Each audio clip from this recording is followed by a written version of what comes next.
Hello, Internet, and welcome back to Survivors Complex. We are excited to be back. We have a couple people missing today. Kyle and Rachel both had some personal things to do. I think they're going out somewhere to celebrate their anniversary. So kudos to them and congrats, guys.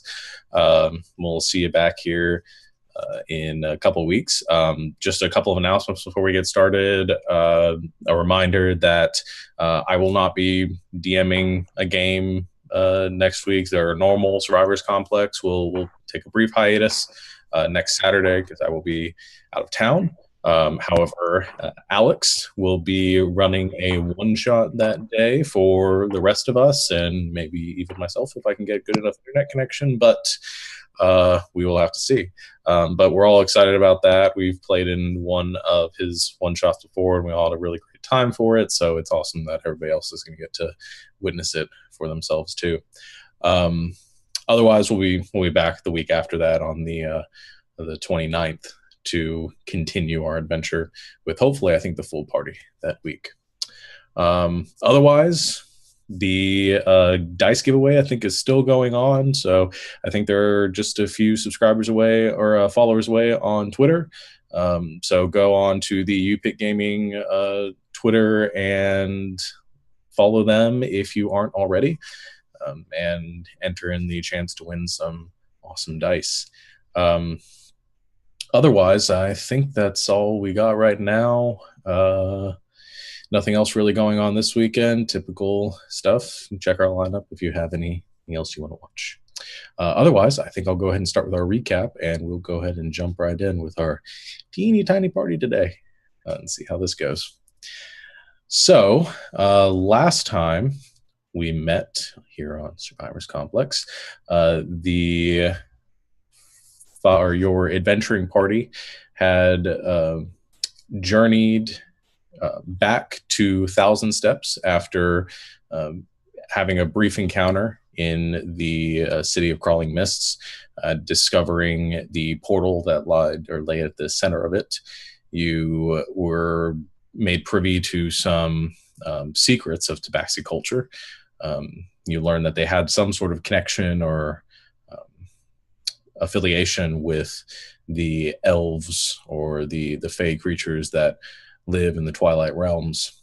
You journeyed back to 10,000 Steps to determine what it was you were going to do next, how you were going to approach this.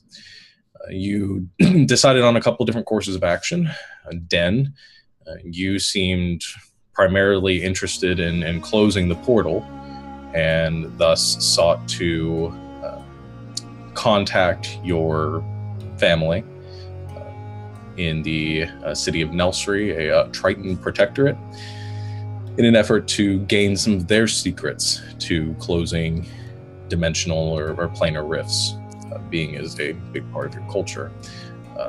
You had a heartfelt reunion with your sister, speaking with her for the first time in many years at this point.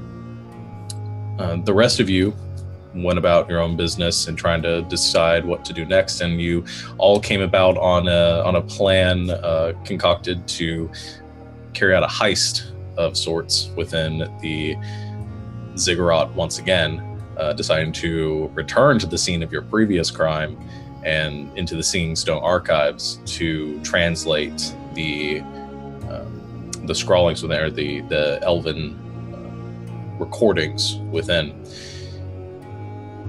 Sadel and Star, the two of you, using some amount of magical abilities granted to you by your companions, were able to, without much incident, make your way into the Singing Stone archives.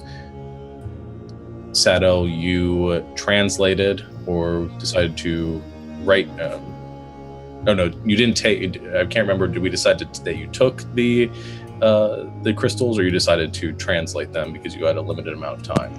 I think you guys just took the crystals. I think we took them. Just took them and left. Okay, so you stealing the 5 Singing Stone crystals made your way out of the Singing Stone Archives and back to gather with your friends who had distracted many of the residents of 10,000 Steps with a rock concert of sorts, and seemed to gain a bit of fame within the city for doing so. So that is where we sort of pick up our session here, with all of you, the 6 of you, reconvening after the concert and after the heist, back in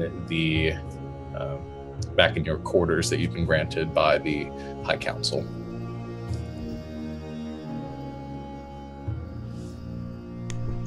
That concert was awesome! So?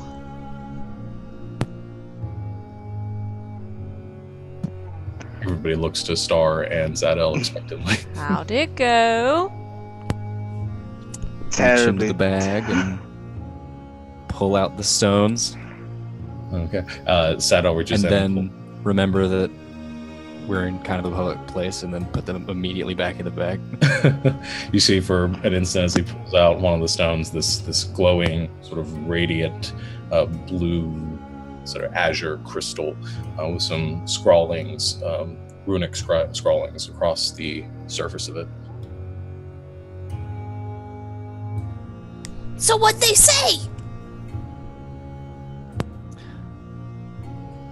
Did we didn't actually listen to them all? I know we listened to the first one, but you listened to the first one to sort of get the gist of it, and then we decided that we didn't have time, so we just swiped the rest without bothering. Right. We didn't think we had the time to listen to all of them, so we just kind of took them and ran. But if we think this is a quiet enough place, we can sit around and listen to them and experience this all together. As fun as that sounds, aren't they all like in Elven? Right. Well, I can translate. How long do you think it'll take? How long, Sean? Was the first stone at least? The first stone that you listened to, probably. I'm trying to think whether you even would have been able to get through all of it. I don't think you had enough time to get through the whole thing before deciding that it was going to take too long. But based on how much time you listened to it for, it's got to be over like 15 or 20 minutes long. And how many stones are there? 5. 5, so it'd be safe to say it'd be like over an hour. If they are all, depending on how long they all are, but if they're all over around half an hour long, I mean, it's going to take a couple hours. Yeah, okay. Well, potentially just based off of this first one, because we didn't get through all of it, it could take several hours. Well, I ask because, well, I've done a lot of magic today, but if we had a rest, I've got a great spell that I could use and I could help. It lets me understand languages, which is great, and we could cut the time in half. Because I assume we don't want to keep them for very long. Yeah, I don't think it'd be in our best interest to hold on to these for longer than we need them. Okay.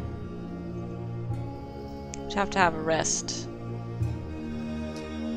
I wouldn't mind taking a rest. So we could rest, get up really early, and I'll help you? Sure. Okay. I think that sounds great, guys. If that's what you want to do, but I propose someone keeps watch in case they decide to search other rooms all of a sudden for some reason. Yeah. That's a good idea. I'll take a couple. I'm feeling pretty okay. Alright. Barb and Lucius both offer to take watches too if you need extra people. Barb even says, I'm still pretty amped up from the concert. I'd be willing to watch for a while. If you don't mind. It's fine.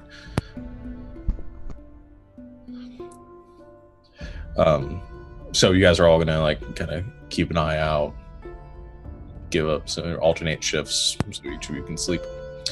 Yep. So as you all go off to rest, one of you keeping watch, for keeping about an hour's watch at different points throughout the night. For the most part, passes uneventfully. Most of you have a little bit of anxiety towards the beginning that you're going to be hearing alarm bells or shouts of panic out in the streets from the disappearance of these stones. However, it seems, as far as you can tell, that it's gone unnoticed at this point. Each of you sets up to take your watch, resting near the door for about an hour. The silence sort of droning on, the flickering of the flames kind of lulling you into a half-awake state, but for the most part, it's uneventful.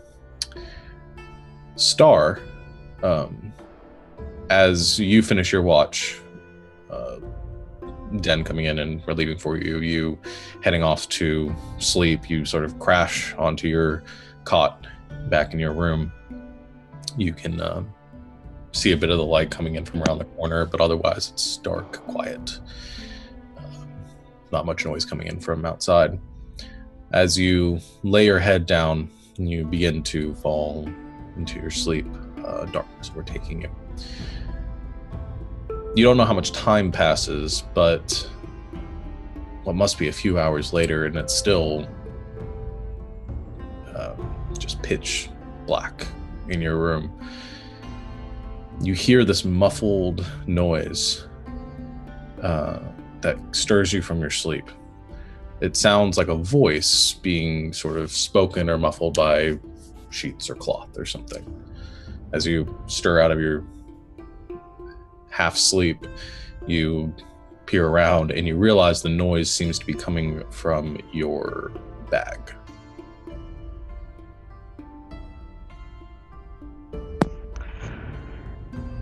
I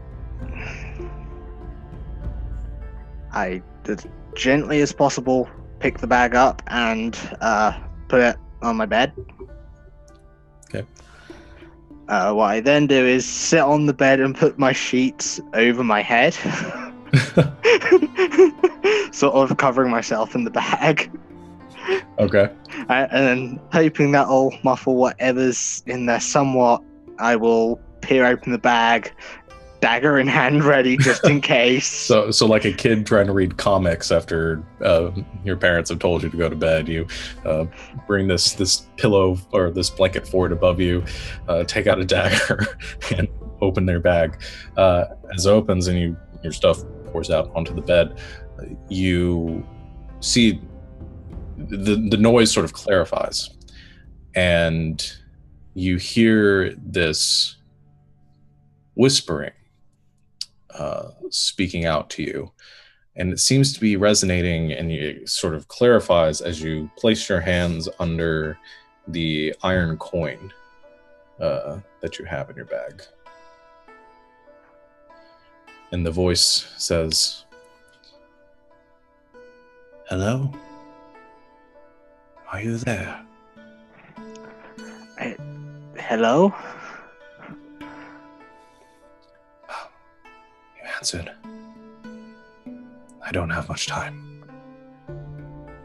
I know these magics the Council seeks to obscure from you. I can help you close the portal. Who is this? It's not safe to say. I'm here to help. I don't have much time. Meet me in the caverns a mile north of the city. A torch will mark the way.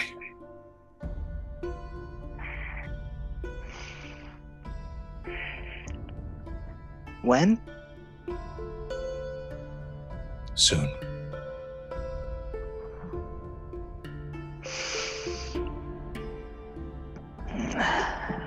Very well. I put the coin back down on the bed. It's like, where have I seen this coin before? Like, well, have I seen it before? You have. Yeah, you picked it up a while back. I'm gonna have you make a history check to try to remember exactly where you got it. I was just looking at my sheet on the page I needed. Why did I change it?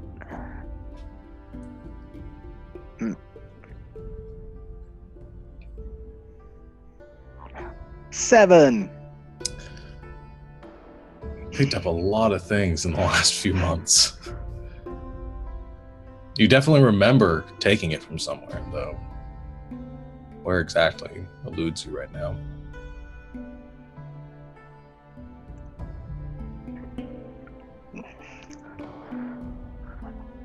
Instead of putting the coin back in my pack, I am going to instead sort of just put it into a pocket for now and sort of lay awake for a bit and hope sleep takes me again this night. Okay. You, as disconcerted as you may be from this ordeal, you do eventually find a bit more rest before the morning light comes. The rest of your evening's passing without much incident. Eventually all of you waking and coming out to the common area to eat and discuss your event, the next events of the day. I do my prayers. Of course. We have a prayer circle Yeah. every morning. Yeah, between Sadel and Den and Lil and Barb, all gathering together and praying to your respective deities. I'm sitting in the corner smoking on my pipe. So, we doing this? Yeah, let's get to work. Quick question first. Have any of you seen this coin before? I found it in my pack last night. Have I seen that coin before? Yeah, we. More history you guys are check? gonna make me think about who was there when this happened. If any of you actually remember where it came from, I'll say your characters do, but if none of you remember, all right. I'll say the rest of you can make history checks at disadvantage. Because if I remember the circumstances right, I think most of you weren't really paying attention. Your characters, not you. You guys all paid attention. I got a 7. 7. I got a whopping 3! I got a -1. This is the best day ever. Oh, a shiny- man. Story checks out. Story -1. checks out. I don't remember what coins are. Yeah. What's his money? Oh man. But yeah, you it eludes you. You haven't seen it before. We're off to a great start, you guys. It's gonna be a great game. No, I've never seen it. It's pretty! Does it Yeah. do anything? I apologize, there are really loud fireworks going on outside. I can't close my windows any more than this, so It's slightly not out of my actually- control. Yeah, I can't really hear him that It's not much. bad. Yeah, it's not that bad. Yeah, Fair it's enough. So, strange story. It may have just been a dream. I woke up in the night, and a voice told me to go to a cave roughly a mile north to look at some things. What things? Something to do with some magic in the local vicinity. So, did you go? Well, it was the middle of the night, so I thought better traveling even just a mile through the jungles because those giant gorillas can really roam. Fair enough. I still do not believe these giant gorillas exist. Lucius says. Ah, Prince Sinstor. When did you get here? No, that was Lucius. Sorry. Oh, it was Lucius. Yeah, They have the same voice.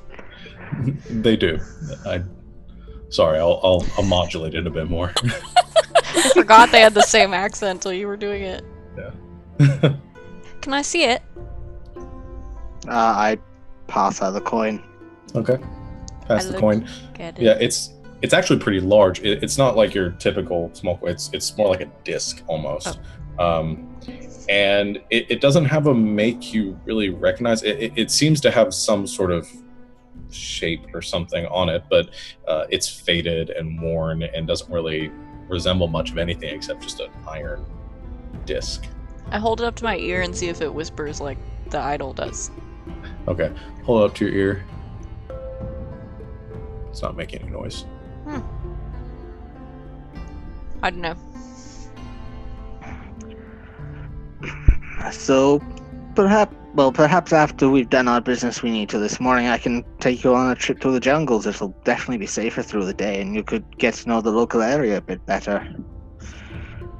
That sounds awesome, but did you recognize the voice? Did I recognize the voice? No, sounded. It was definitely feminine. It sounded like a woman. Couldn't tell like an age or a race from the voice. She was speaking in common. Couldn't really get much from it, but no, it wasn't a voice you recognized. I have no clue who it could have been. I've been trying to think about it all night. Maybe I found this in the ruin somewhere. Maybe it could have been elsewhere. I don't know. Maybe it's worth going to the cave. If we all go. I'm okay with that.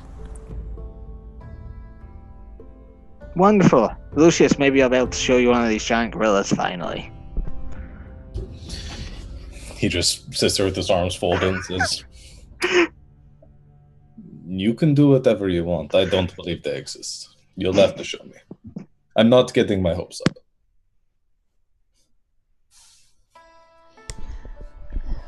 Alright. Shall we figure out what these orbs are all about? Let's get to it. So, well, I have a question though. Because we're not going to remember everything they say. You want to like write everything down? I think that'll probably be our safest bet, at least shorthand, so we can get the important things. Alright. I'm a really slow writer. So... I was thinking maybe if somebody else isn't doing anything that I could just like tell them what it's saying and then they could write it down. I could do that. I've been trying to learn Elven anyway. If I could have a listen to the stone afterwards as well, it may help my understanding. Alright. I just don't... I'm not real fast at writing. And you won't be able to read it. So... Teamwork. Yeah. So you're going to, or I guess Sadel and Den, you're going to dictate what these stones are saying, and Star, you're going to transcribe them so that you guys have an accurate depiction of what everything says. Mm-hmm. Okay. So I'm gonna cast tongues on myself. How long does that last for? An hour. Okay. You plan on using it more than once? We'll see. Can you use it more than once? I can use it twice. It's a 3rd level spell. Okay. All right. We'll see how much you get through with 2 of them. Luckily, Sadel does speak it. So, are you? Well, here's my question: since you both have it, are you both going to take a different one and work on that, or are you? That was the plan. Okay. Yeah. Okay. To cut down on our time. Den just has an intelligence of 7. Yeah. No, that definitely works. So yeah. So I'd say with the 2 of you and with your spell, the 2 of you can get them done. If Sadel does probably a little bit more and goes for a little bit longer, with you casting it once and him doing it, and him just doing it on his own, probably takes about an hour and a half total. And so for the next hour and a half, the 2 of you sit down, taking these crystals. Now you don't have any order to them. Sorry. Yes. Lil just wanted to check in. Hey, Den, you know that spell you did that like made everything silent outside our door? Do you think can you do both of those spells at once? Like, I worry that somebody may come on the room and I don't know, maybe it's a silly worry, but it was something. I think so. I don't think tongues is a concentration spell. Neither of them are. Before we start, I will ritual cast silence. Well, it doesn't last for that long. Yeah, and that's gonna be 10 minutes It lasts for like 10 minutes. Yeah. Then never mind, I would say I just realized that. It was a good thought, but it doesn't last long. No worries. I just, how about, because I'm not going to be very useful to everybody, I'll just listen by the door to see if there's anybody coming. That's a good idea. Okay, that's what I'll do. Okay. So you each take your places, and you sit down with the crystals, going to listen or interpret the language and figure out what their purpose is. So you have each of the crystals. You don't have an order they're supposed to be in or anything, because once they were thrown in the bag, they're really indecipherable from one another. So most of the time is spent dictating what's being said without a lot of context to it. And it's not until both of you come together at the end and begin to read out the pieces and find some sort of chronological order that you figure out what these crystals are. And the first four of the crystals are a historical diary or ledger. And you notice that each one of the crystals seems like it is broken off from a larger piece. In Sadel, you get this impression that this sort of memory magic, whatever was used to create them, you get that elven feel from it, mainly because they're speaking in Elven, and it's pretty obvious from that.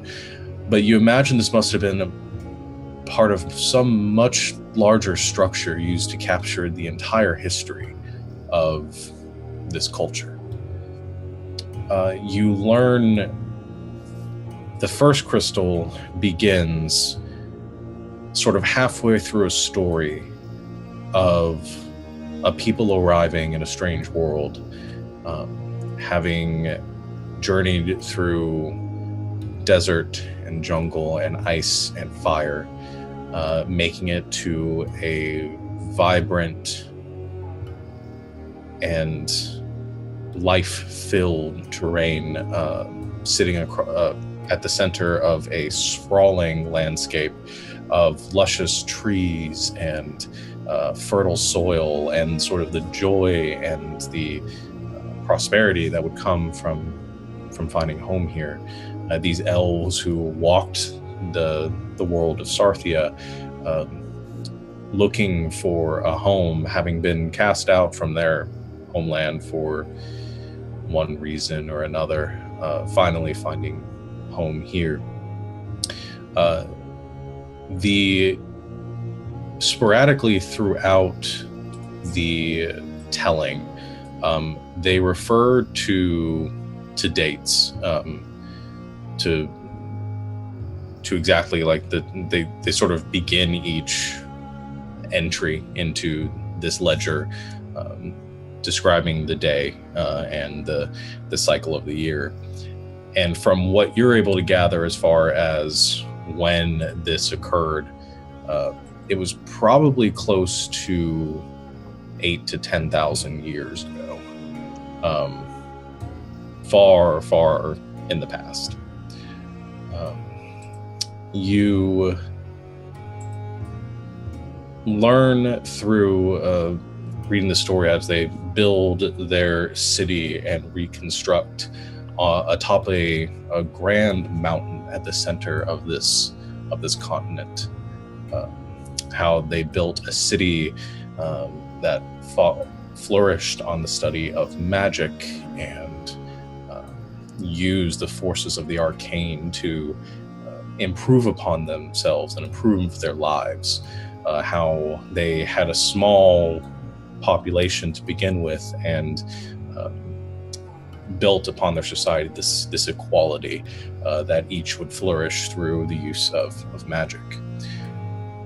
You move on to the next crystal, and it speaks of the continuing existence of this culture, how their society had grown, how the elves that had journeyed here to begin with had long perished, but that their hallmarks, their imprint upon the society still flourished and still was present to this day. There's a little bit of seeming discord within the message, describing the overpopulation of this city and as it begins to expand, as these things do. But that though there were some social disparities, the central tenets of the society were continuing to improve. The third of these crystals begins by dictating or describing some sort of wonderful innovation, some sort of miracle that had occurred within the city. That some person or some group had created or discovered an entryway, a door to another place, to another realm. This crystal, or the person dictating this, though the voices change throughout every telling of this story as you continue to listen to it, discusses how there was sort of this mass, not really hysteria, but amazement by the lands beyond, this vibrant landscape, more rich in magic and more prosperous than anything they could find here. And that the study of this land, which they begin to refer to as the land of the Fae, they discuss that the potential that the magics that permeate this plane could have on their society, and that they could prosper in this place. The fourth crystal is a little darker and a little more frantic than the other two. It's shorter. It seems to be almost the conclusion of this this tale, or this recounting of history. This person discusses. Hold on, the music just changed. Hold on. I don't know why I did that. This person discusses how this grand utopia that they were heading towards was nothing but a lie, how a select few of the elven society had ventured through the portal, and how many more of the society had been barred from doing the same.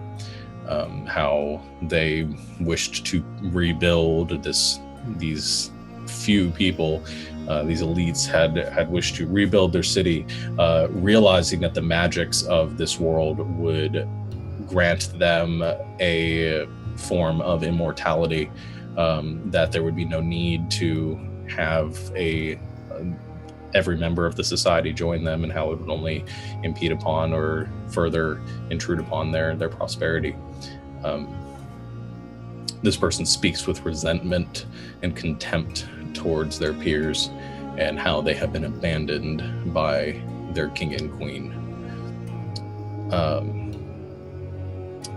This one ends, and you listen to the last of the crystals, and this one is different. While the others all look to be a piece of a larger form, this one looks separate, as it was created for a different purpose. And you recall seeing this crystal placed sort of at the center of the others in the Stone Speaker archives, because it is distinct from the others. And listening to this one,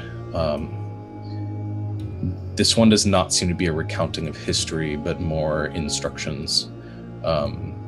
It refers to a calamity that befell the elves that remained on the continent. How the city had been destroyed, how nothing remained, and how the portal, the doorway, must be protected. The portal discusses, or it says in sort of instructional, speaking to somebody directly, that you are the protector.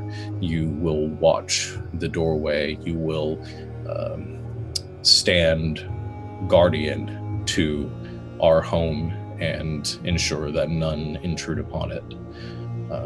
And for this, we will share our prosperity with you.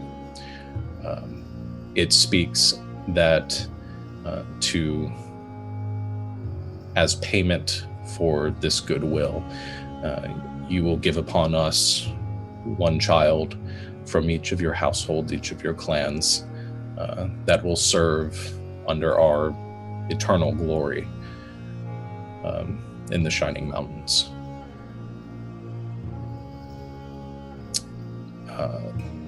And that seems to be the conclusion of these crystals.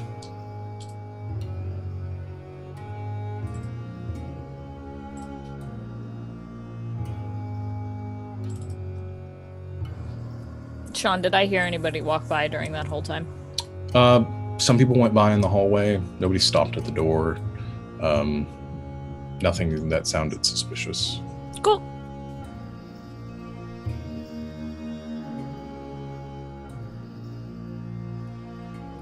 Well, I was listening because I was listening out the door. Did it help anything? Or does it pretty much everything we mostly know? It definitely shed some light on our situation. We now have a more in detailed history, maybe something to look at if we go check out any more of the ruins.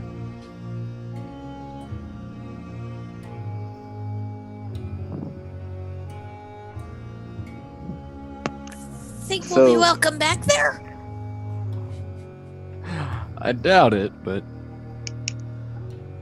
you never know. The ruins are tied to our artifacts. We don't know if these artifacts are directly tied towards whatever other presence exists yet. But I'm assuming that the calamity it spoke of was what we saw in the vision we all had. This is messed up. I don't like any of this. It seems bigger than I think even the prince thinks it is. He definitely doesn't know everything that's going on here. Perhaps our next destination may shed more light on things.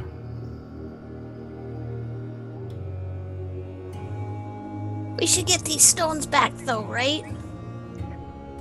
It's too dangerous during the day. Much more chance of me being seen. Like, my people can see in the dark anyway, but there are just generally going to be more people about. And I mean, we talked about it before, but now that we know what they say, I mean, this is proof that they're doing something really bad. And I mean, a bunch of notes on paper about it aren't gonna convince anybody, but they could hear it. It depends if the people could understand Elven. You have your spells, but casting that may just seem suspicious to anyone who could be played as such. Well, the only people we have to convince is the council. And I'm making assumptions here, but my assumption is that if they had these things, that they understand what they say. And if they know we understand, then If we just go to the council and they know, they'll just put efforts into silencing us. Well, no, I don't think we should just, like, go right now, but... if we go and accuse them of this kind of thing, and we say, oh, we know about stones and we don't have them, what's keeping them from just destroying them and saying those don't exist?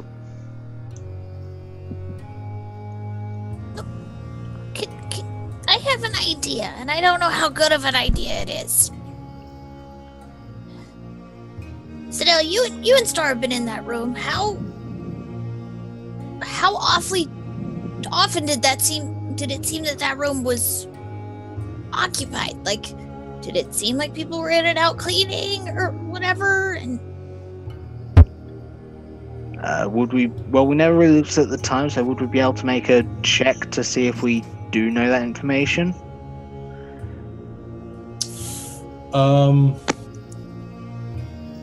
I'll say, as far can't necessarily make a check now, but based on your previous journey into that room, it wasn't like full of dust or anything. It wasn't like, this room hadn't been touched in years. It didn't seem like, based on the door and the wear and tear to everything, it didn't seem like it was open very often. But it did look abandoned. It seemed abandoned, but no dust, nothing was coated or... It's checked on, I'd say, regularly, but never to any great extent. Obviously not every day. yeah, so I guess here's my idea. Do the stones just emanate the voice, or do you have to, like, touch them? I don't know, I didn't pay attention. You have to touch them to hear the voice. Okay. Well, here's my idea. Sadell, you're really good at making things. Could we, like, make fake stones and put those in there so, like, if people went in to, like, look at them, look at their stones, and then we can hold on and have our insurance?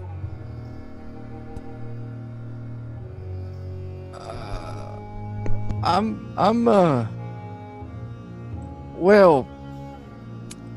mostly good with mechanical things. I don't really think I could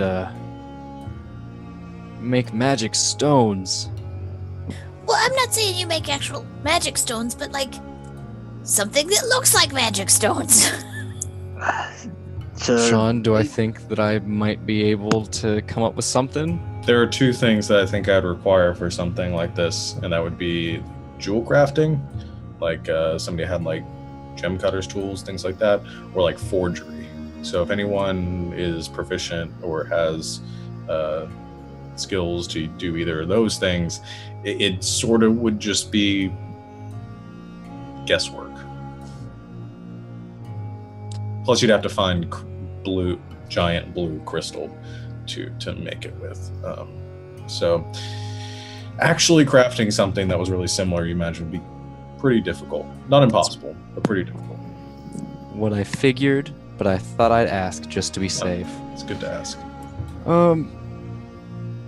Well, I'm not very familiar with where to get any sort of gems or stones that look like this, and I don't really have anything to cut them with and shape them with, so... Oh, okay. Well, like I said, I was just spitballing. Yeah, it's a good idea, though. I just don't know if we should give them up.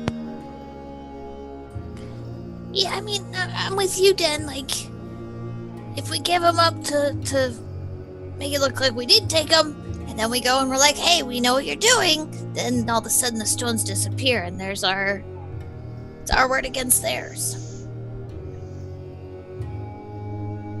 You're muted, Alex. I apologize. If we keep them, there's no telling that they'll come look in everyone's room straight away. I'm sure there'll be a much wider sweep search.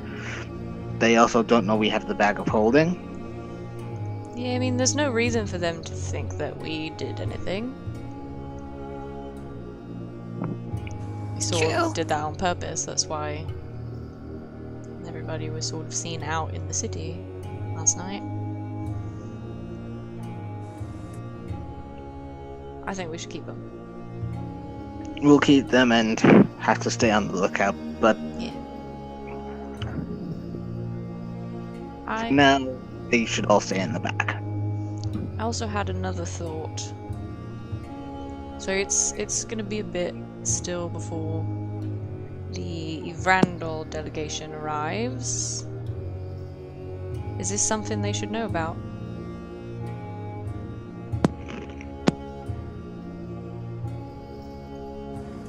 I think we need to tell them that everything's definitely not as it seems. That there's not just Ondak here and Randall at play here, there's something else. We also... There's something else, but I don't trust the delegation. There's something definitely not right with their trade proposals. Yeah, that was weird. But, I mean, also, one of the outcomes of this very well could be that Ondak here goes away. And, I mean, it's not really our business. I don't really care one way or another what Randall does, but there are people in the delegation that I sort of like, and that were nice to us, and I don't want them being put in a situation that's dangerous. If we can contact them, we should probably let them know that there's something amiss. But also, if we're going to go check out that cave, we don't need you being burnt out of spells.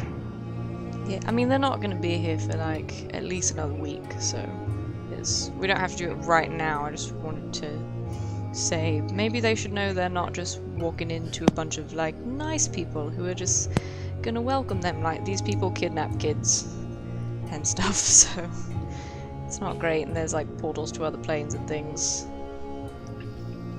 Yeah, I think we could give a warning, but maybe play dumb like we haven't figured out just quite yet what it is. Maybe once they're a couple of days out, I could send a message and just say something is amiss. We're still here. Be careful when you get here. We'll tell you more in person. That kind of thing.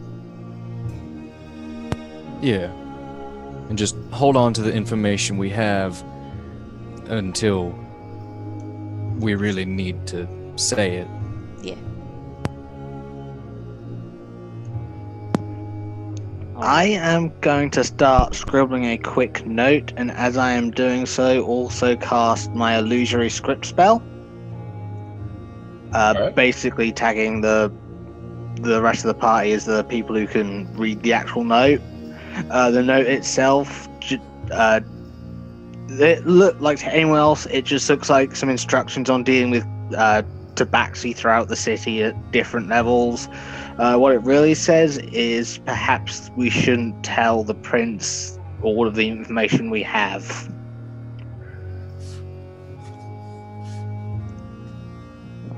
And like when I'm finished writing it, I just pass it around to everyone. Yeah. When you said you were tagging them, all I got in my head was just like @den, @Saddle. Yeah, that's how you have to do the spell. You just like the @ symbol and the name so they can read the actual note. Illusory tweets. DM me, bro. Is the prince... Okay, wait. Is the prince here? No, the prince went to figure out what the Yuan Ti ambassadors were doing. Just want to make sure that he wasn't like hanging around. Yeah, because he has to open the door to get into the room, right? Like, he's all invisible, but as far as we know, he has to like have an opening in. Well, we do know he can teleport. He's not a vampire. We don't have to invite him in. Well, no, I know we don't have to invite him in, but he's like knocked on the door in his invisible form, and we've had to open the door for it. We do know he can teleport though. Okay. Because he's teleported all of us. Not very well, but... As far as you know, he's in there right now. There's someone in the room! There's someone in the room! The illusory script is coming from inside the house! Alright. After they've all seen the note, I'll actually give it to Sadel for safekeeping. And just say, keep it as a general reminder. Nothing's right currently. Alright, we're gonna go to this cave. We might as well. All right. So the 6 of you leave the room. It's now close to or just after midday. You imagine a mile through the jungle. It won't take you too long, probably about an hour or so. You head out from the ziggurat, make your way through the city streets and leaving the gates to the north of 10,000 steps. You begin carving your way through the thick jungles as you make your way to an elevated bit of terrain, something that, Star, you'd be familiar with, that there are some caves over in that region, though the message was vague. It was sort of, it's pretty recognizable where this person was referring to. As you make your way through the 45 minutes to an hour pass without too much trouble in the jungles, other than some snakes, birds, and things like that, sort of spooking you every now and then.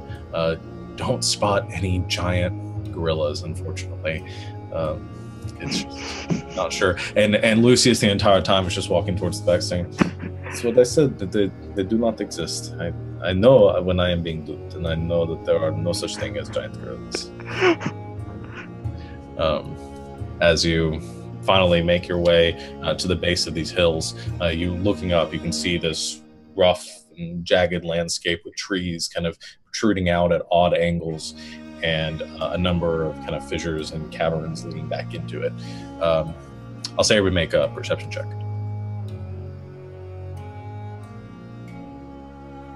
I'll make 2 for the others. Nat 1 for a total of 5. 18. Nice. 18. Nice. 9! Okay. The 18s have it at the highest then.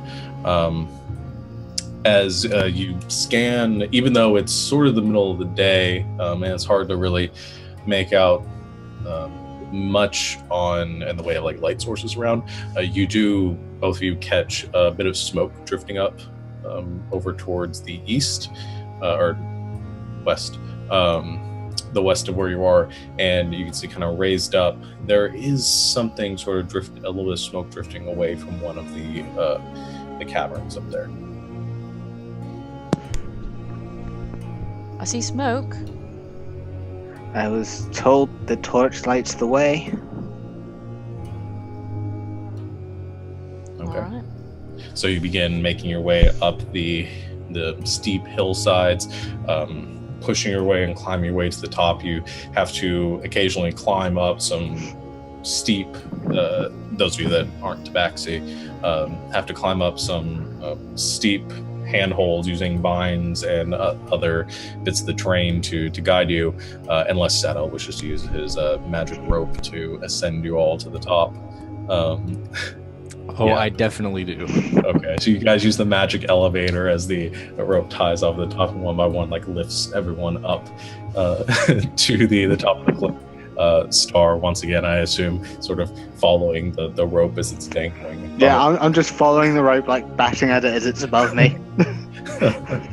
Eventually, you all push your way to the top of this ledge here, and you come into or upon a rather large cavern, probably about 30 feet tall, close to 40 feet wide, leading into just a dark interior. There's a little bit of light that you can see inside. You can see some boulders and stalagmites and stalactites jetting off from the interior, and stuck in the ground just outside of it there is a torch burning pretty intensely, soaked with oil, giving off a black smoke that's drifting up towards the sky.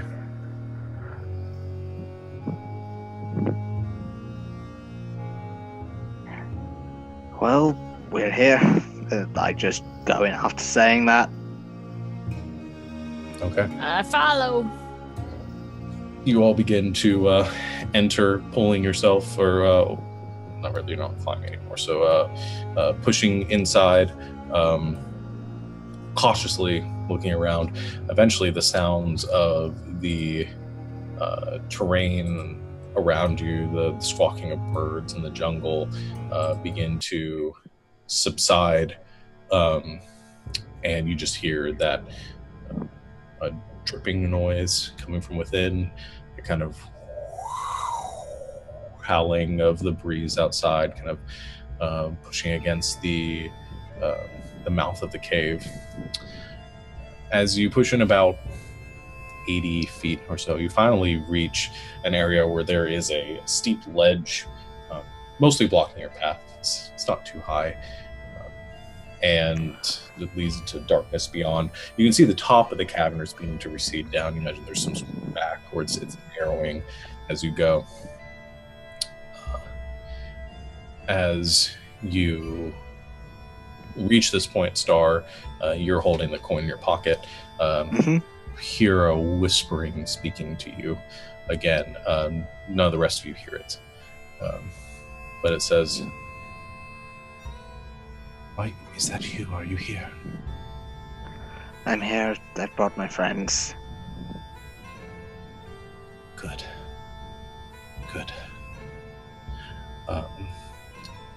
As she says this, you hear footsteps coming from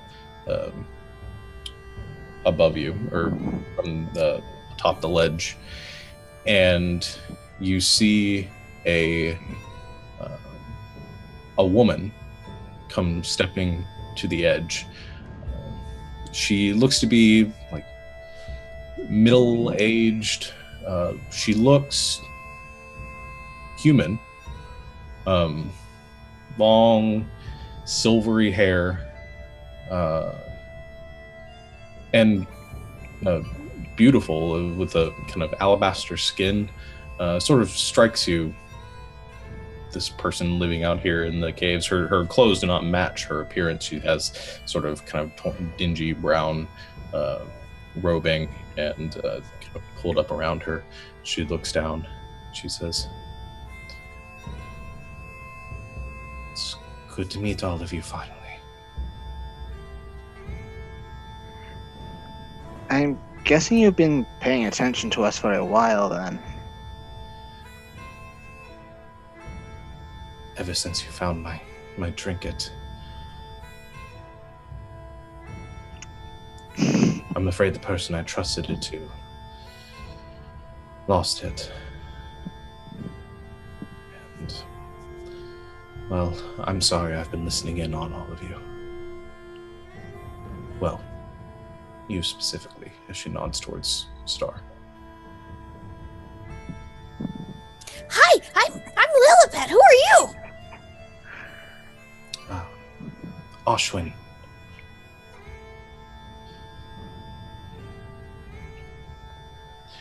She looks around sort of frantically, and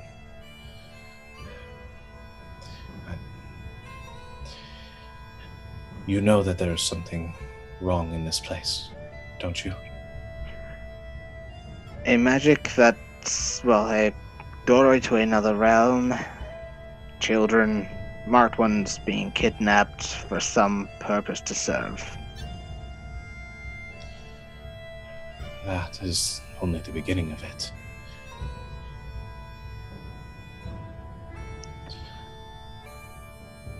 You know about the other children missing too. Yeah. Ones that have disappeared in the woods. From the Oni?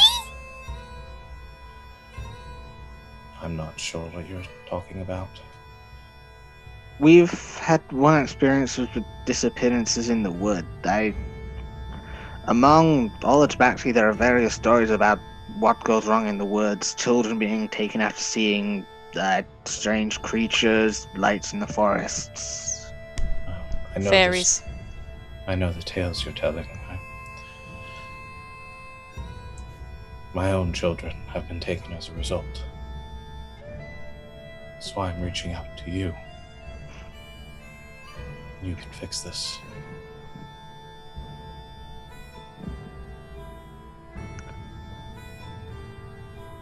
Can I insight check her? Sure.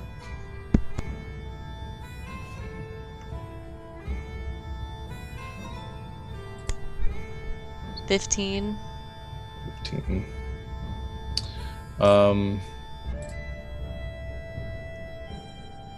Everybody else take your headsets off for a second. Oh no! Alright. You peer at her closely, and she has a genuine sort of feel to her at first. As you peer, though, and her eyes darting back and forth, you get the impression that she's excited about something.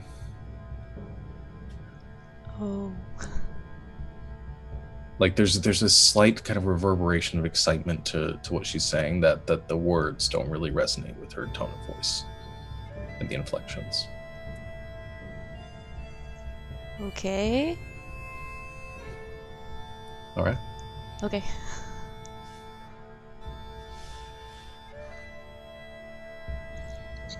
Can I just kind of can I sort of give the cave where we are kind of a once over, look around, see if I see anything else? Sure. Anybody else? Yeah, make a perception check. Also, I am going to go climb up the ledge to actually talk to this person face to face, instead of with a massive gap between us. Okay. 21. Okay. So Star goes and begins to scramble up the And I side. grab him, pull him back. Okay. I, She goes and you feel Den sort of grab onto your shoulder as you go. Do you resist or? I stop and look back at her. I try to say quietly, don't get close to her. Something's wrong. You peer around and you don't really notice anything. You don't see anything in your general vicinity, hidden or otherwise. You do, however, feel a slight tremor. It's sporadic.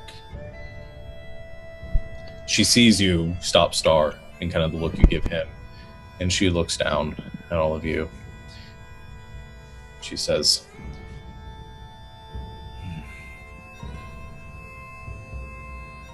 "Well, I see you don't trust me. It's fine, I don't trust you either. Especially not after you murdered my sons. Fine then. We'll do it this way." And you watch as the woman before you begins to shift, and you watch as the illusion sort of dissipates. Instead of this sort of comely looking woman standing before you, you see her form seems to grow as the true image of her is revealed, nearly the size of an ogre, standing close to 10 feet tall, though her form is hunched. Her appearance is disturbing in itself. She has large warts across her face, one eye that's almost like swollen shut, one large white one with a single black pupil in the center. Her neck is veined and thick, in her arms as large as tree trunks, kind of drifting down to each side with long fingers with jet black claws curling at the end.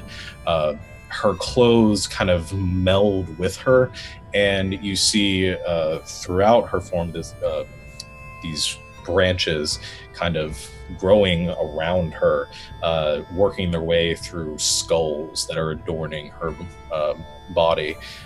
She looks down with this gnarly grin and she says, "Kill them." And that reverberation suddenly intensifies, and all of you feel a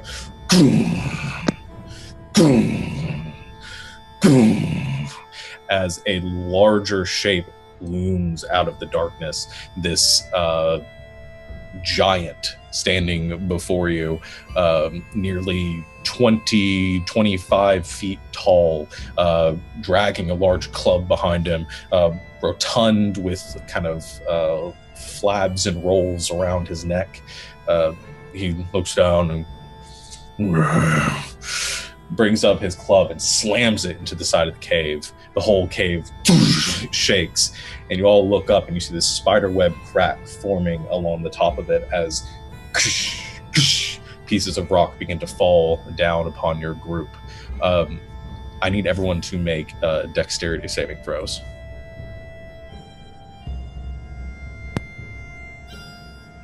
15 for Lil. 11 for Star. Guys, I think my dice rolls have gone back to sucking. I rolled a 10. I am going to use my magic helmet and automatically succeed. Okay. So what did everybody roll again? What are the totals? So success from Dylan, from Sadel. Lil got a 15. 15. 11 from Star. 11 from Star. And 10 for Den. 10 for Den. Okay. So, Lilibet and Sadel, the two of you leap forward, sort of rolling up to the side of this ledge, avoiding any of the debris. Den and Star, the two of you rolling to keep up with them, kind of skidding to the ground. You both feel yourselves like impacted hard with rubble and rocks as you lurch forward. Each of you taking 8 points of bludgeoning damage, not a whole lot, as you leap forward. However, you turn back and look towards Barb and Lucius, as they sort of, you see them look up and pull backwards, and the rocks landing between all of you, forming a large cave-in between your two groups. As this happens, you see the giant form loom to the top and then kind of leap down into this recessed area with a heavy thud, the ground cracking from underneath him. The woman above you sort of disappearing back. I'm going to need everyone to make initiative checks. And we're not using a battle map, so we're just roll and tell me what you roll.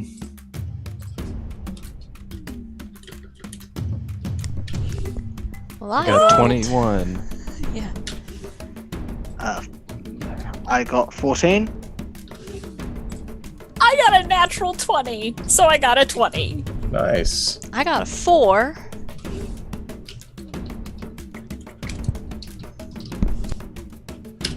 Okay. So natural 20 for Lil, 21 for Sadel, 4 for Den, and 14 for Star. The giant.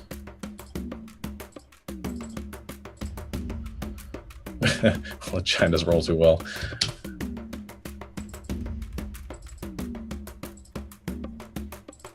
All right.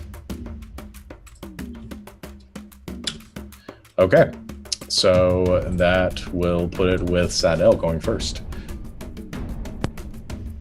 How far away am I from this giant?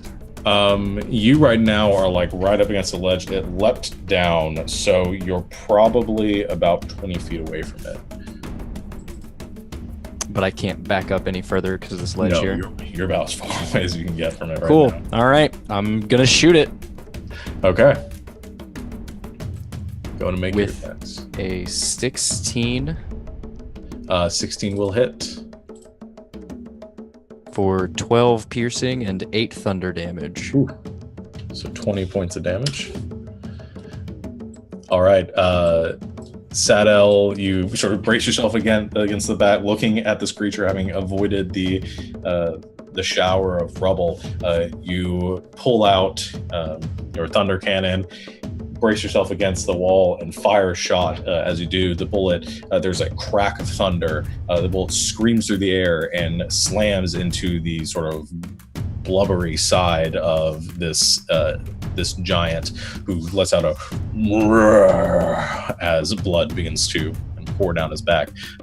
Heavy hit against him, and seems to have felt it.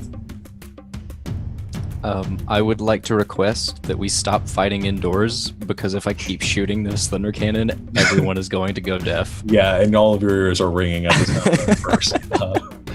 And it echoes around the cave. It kind of like, doosh, doosh, doosh, doosh, doosh, doosh. And all of you sort of look up instinctually, make sure the cave isn't about to. I was going after a few pebbles fall from the roof. Some of the debris sort of shifts a bit, but not too bad right now. All right, staying there. Yeah, I'm gonna cast Shield of Faith on myself. Okay. Since we're so close. And as Sadel begins to shimmer, Lil, you standing right next to him, what would you like to do? Okay, you said he was 20 feet ahead of me? I'm right near Sadel? Yeah. Okay, I am going to use my 20 feet of my movement and move up and hit him twice with my Warhammer two-handed. Okay. Okay, now I gotta get the right thing up. Here we go. First attack is a 22 to hit. That'll hit. So that's 12 points of damage, and I'm gonna go ahead and hit him again, because I have 2 attacks now, and it's so exciting. Oh, second one's a natural 1. Okay, yeah, that will unfortunately miss. The first one, though, you get a heavy strike against it. And how much damage did you say it was total? It was 12 total. 12. Okay. That's not right. Hold on. I accidentally just gave it 12 hit points.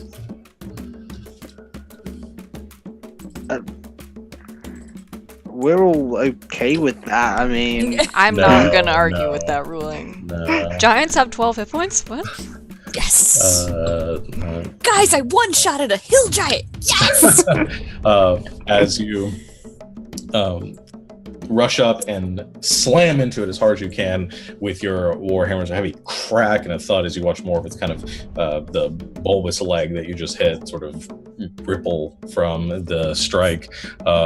It looks down with its kind of buck teeth sort of twisted to the side, glares down at you, just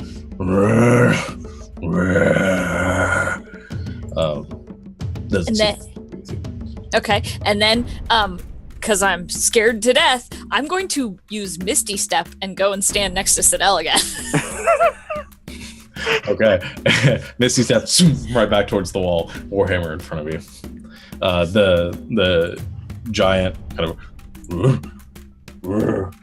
looks around for a second, confused as to where you went, before looking over towards the wall and seeing the two of you standing there sort of cowering against the wall.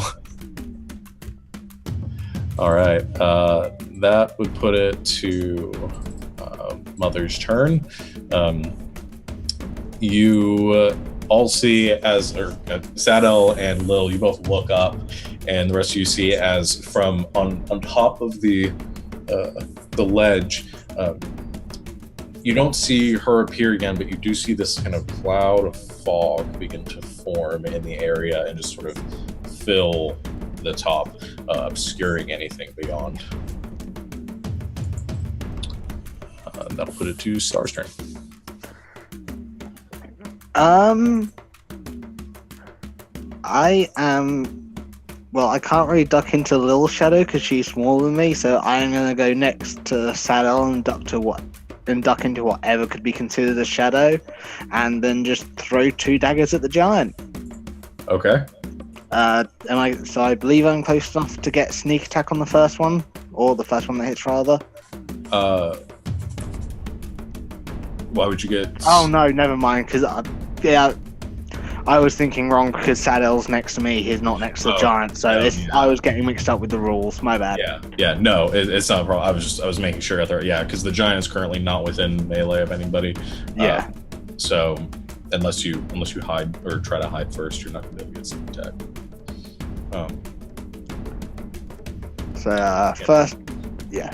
First one is 24 to hit. That'll hit. And that one does 5 points of piercing damage. All right. And then I'll throw one from my other hand, which is 26 to hit. That'll also hit. That one is only 2 points of piercing damage, though. Okay. 2 points of piercing damage as both daggers kind of fly through the air and sink into the belly of this creature. It looks down, pulls out both the dagger like they're splinters and just and throws them down to the ground. They clatter away. Doesn't seem too terribly perturbed by the dagger, so they did do damage to him. Well, that's fair. They are probably not that much to him, so that's my turn. Okay. Den. Alright, so above us, Mom up there has just created some sort of cloud of fog. Right? Are you about to argue that this No. I'm just saying, okay. I'm assuming that I'm pretty familiar with what she's doing. It's a fog cloud, yeah. Yes. Okay. About how high up would you say said cloud is? Like 30 feet up. Oh, good. Well, I would like to ruin that for her. Because I know what she's doing and I don't like it. So I'm going to go ahead and use... I'm gonna go ahead and use Aratok's spellcasting ability and cast Gust of Wind. Okay. Up through the fog cloud and in the general direction of where I last saw her. Okay, so you, because the range on Gust of Wind is like 60 feet. Yeah, so I'm gonna go up through the fog and towards her. So you sort of skirt around the side away from, or so the giant isn't like right between you, I assume. Mm-hmm. Or you're trying to catch the giant in it too. No. Okay. So you skirt around to the side, look up towards the fog cloud, holding up your hand and channeling the power of the ring that you wear on it. You send out a burst of wind that howls through this cavern. You see the cloud immediately dispersed down the middle, leaving kind of two slight slivers to it that are beginning to disperse as well. And in the center, you see Mother Madron kind of get blasted back a bit, and she is going to make a strength save. So from the ring, it's DC 13. Okay. There's no size requirement with that. No. Okay. She actually gets blown backwards. So she gets pushed back away, kind of a little bit out of sight, further away from the ledge. Cool. All right. Is that it for you? Keeping the spell up? Yeah, I'm gonna keep it focused up there. I don't want her being able to, like, hide. Okay. The giant's turn. It looks around towards all of you and kind of and looks back towards the ledge, seeing its mother get kind of blasted backwards. Looks over towards you, Den, picks up a rock off the ground and goes and hurls it in your direction. Does the rock have to make a saving throw because it goes through the wind? The rock does not. Does it affect range attacks? I don't know. It just says Each creature that starts its turn in the line. I just didn't know if maybe that would help at all.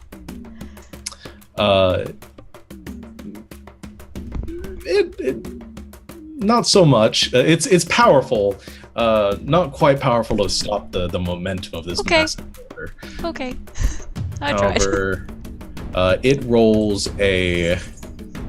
It's going to be. Are you at 18 still? I am at 18. Yeah. Okay. So it is going to hit you. So the rock slams into you, kind of pushing you backwards. You take 31 points of bludgeoning damage as it nearly just crushes you.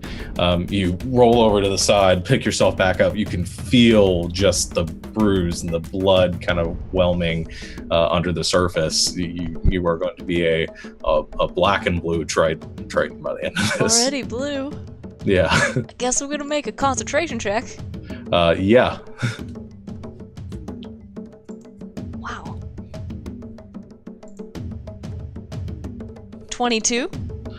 I think that, you succeed on it. So even with the strike from the rock, you get blasted to the side. You keep your hand up and keep that spell pushing your adversary back away from the ledge. Well done. Ow! The giant, as this happens, it throws the rock and you see you kind of knock backwards, loses interest in you, looks back towards the ledge and kind of begins walking that way. Just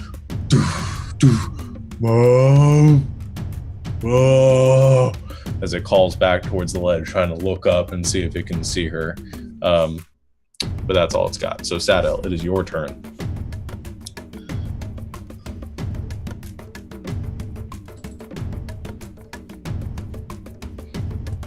Sorry, my computer wants to install an update. Not now. Not now. I'm trying to fight a giant scary monster. Anyway, so it's come back towards the ledge that I'm at, correct? Yes. Looking for its mom. It's actually like right in front of you right now. Cool. I'm gonna go around it and try and get further away. Okay. You get the impression with its range, if you try to get further than like 10 feet away from it, it is going to get an attack opportunity on you. Okay. Unless you want to try use your action and disengage, but that's up to you.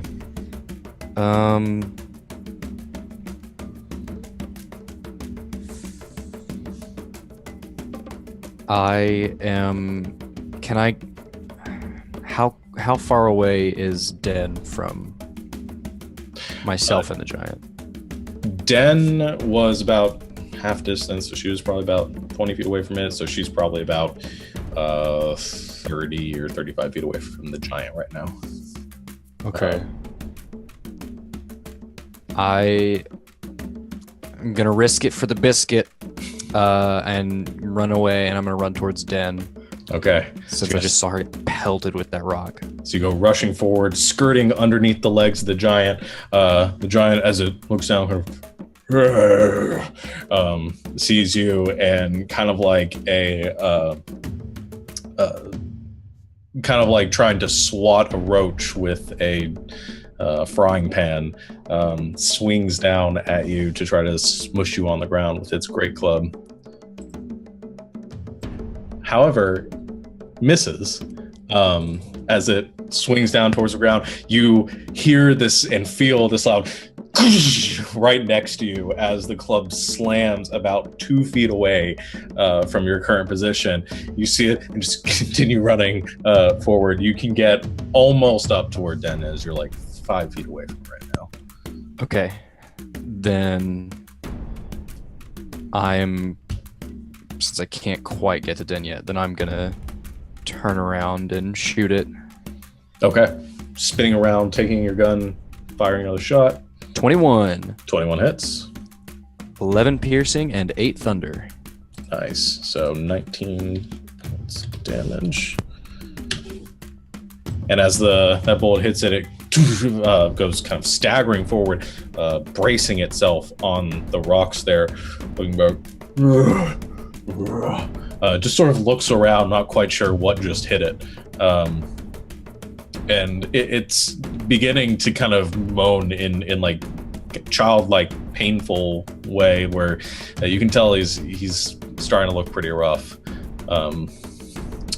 That will end its turn, or that will end your turn. Lil, it is on you now as this giant is sort of looming over you.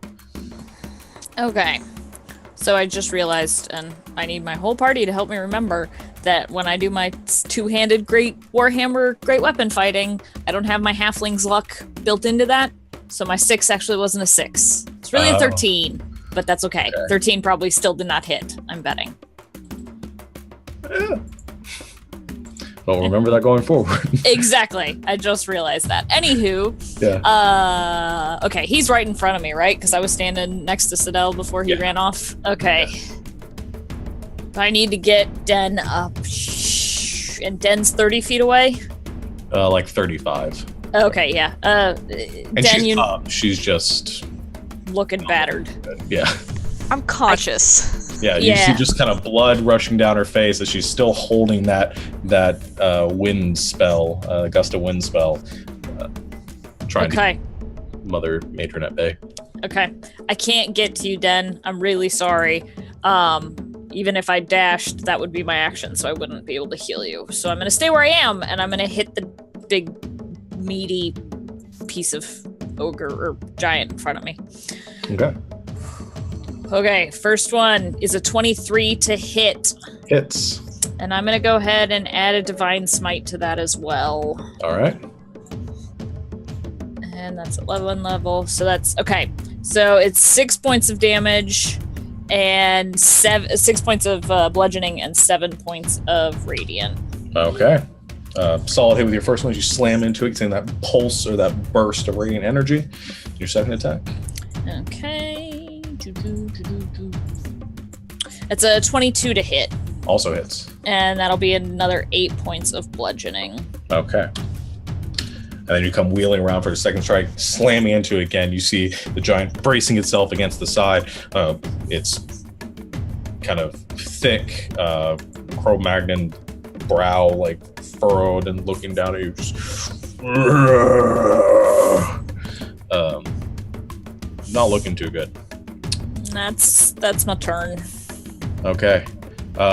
So I guess she's in the range, or she's in that spell. She has to make a saving throw at the start of her turn. Yes. Okay. Let me double check, but I'm pretty positive. Yes, each creature that starts its turn in the line must succeed on a strength saving throw. Okay. This one she succeeds with a natural 20. So you see her form kind of reemerge. She's pushing herself forward against the wind, not able to move as fast, but pushing herself up to the edge. She looks down at the giant in front of her, and seeing his state kind of gives an angry howl as she, using her full movement, is able to push herself up to the edge of the ledge and then jump down, landing kind of straight right next to Lilibet. Now I think her movement is halved for the when she's moving against the wind. Reading. Yes, 2 feet of movement for everyone. Yeah. So she's able to make it to the edge of it, and she is not able to do much else this turn.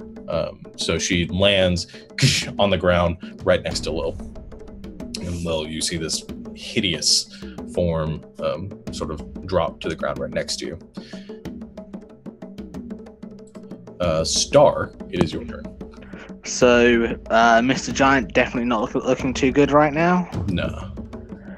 Okay, then. What I would like to do then is walk up next to Mother Dearest, and since Lil is actually within her melee range, I'm gonna sneak attack the bitch in the wherever I can reach. Okay. So go ahead and I'll do this with my short sword as well. Okay, so you rush over, drawing your short swords. So you rush around beside her, going to make your strike. So go ahead and do those. First one is 16 to hit. That does not hit. Damn you. Okay, that one. 9 to hit. 9 also does not hit. So you rush up, go to slash her. The first one hits her skin, and what you expected it to be sort of fleshy like the hill giant is as hard as rock. It sort of scrapes around the side of her skin. As you bring up your second blade to strike up, just trying to pierce towards her, she reaches up one of her massive clawed hands and slaps your hand to the side with more agility than you would have expected from her. Fair enough. That's all of my turn. Okay, Den is on to you as you're sort of spinning and reeling. Ow! That really hurt me. Okay. I have a question, really quick. Okay. This cave doesn't happen to be 100 feet tall and like 120 feet wide. It's not It's quite 100 smaller feet than tall. that. Yeah, Okay. maybe like 40 feet tall. One of these days we'll have a fight outside. One of these days. That's what I'm And I'll saying. be able to use spells. Okay. In that case, I will. So she jumped down right next to Lil, who's right next to the giant. Mm-hmm. Okay. I would like to use my bonus action then because I use my bonus action to change the direction of my wind gust, and I want to turn it on the two of them. Because it's 10 feet wide. Can I get the giant and mother in it? Yeah. Okay, I want to do that.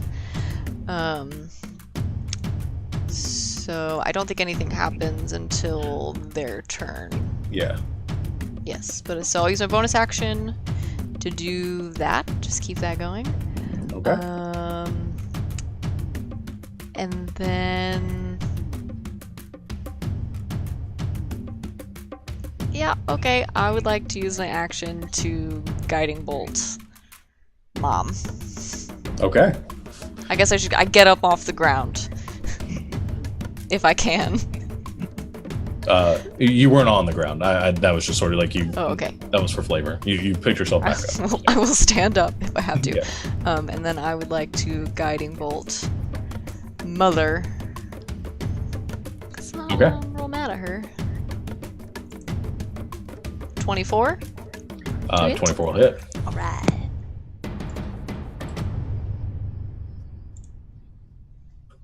Doing my damage. Oh, it's doing the drop down. That's why.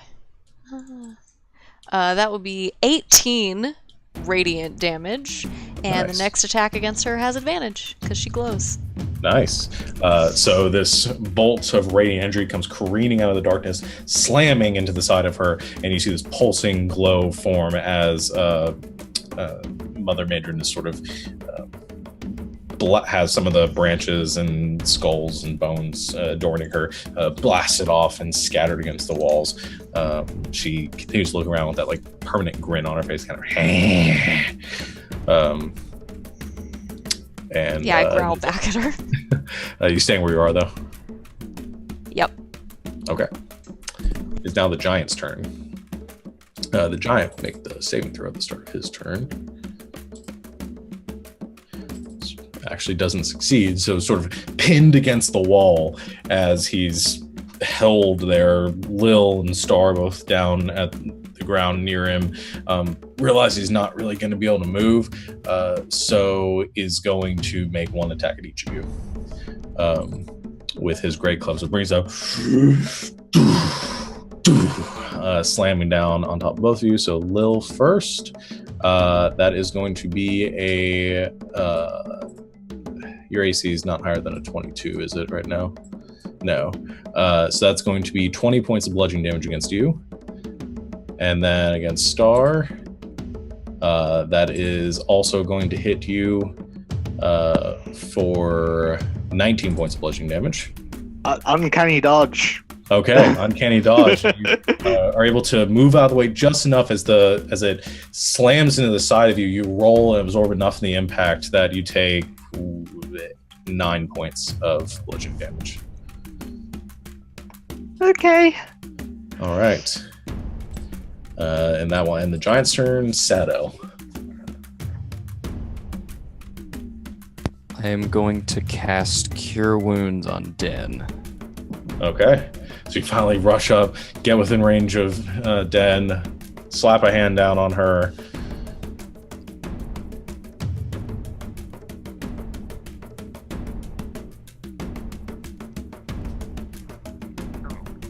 I just need to roll the... Yeah. You have to set the spell to not spell card, but the other one. That's okay. You regain 4 hit points. Better than nothing. Yep.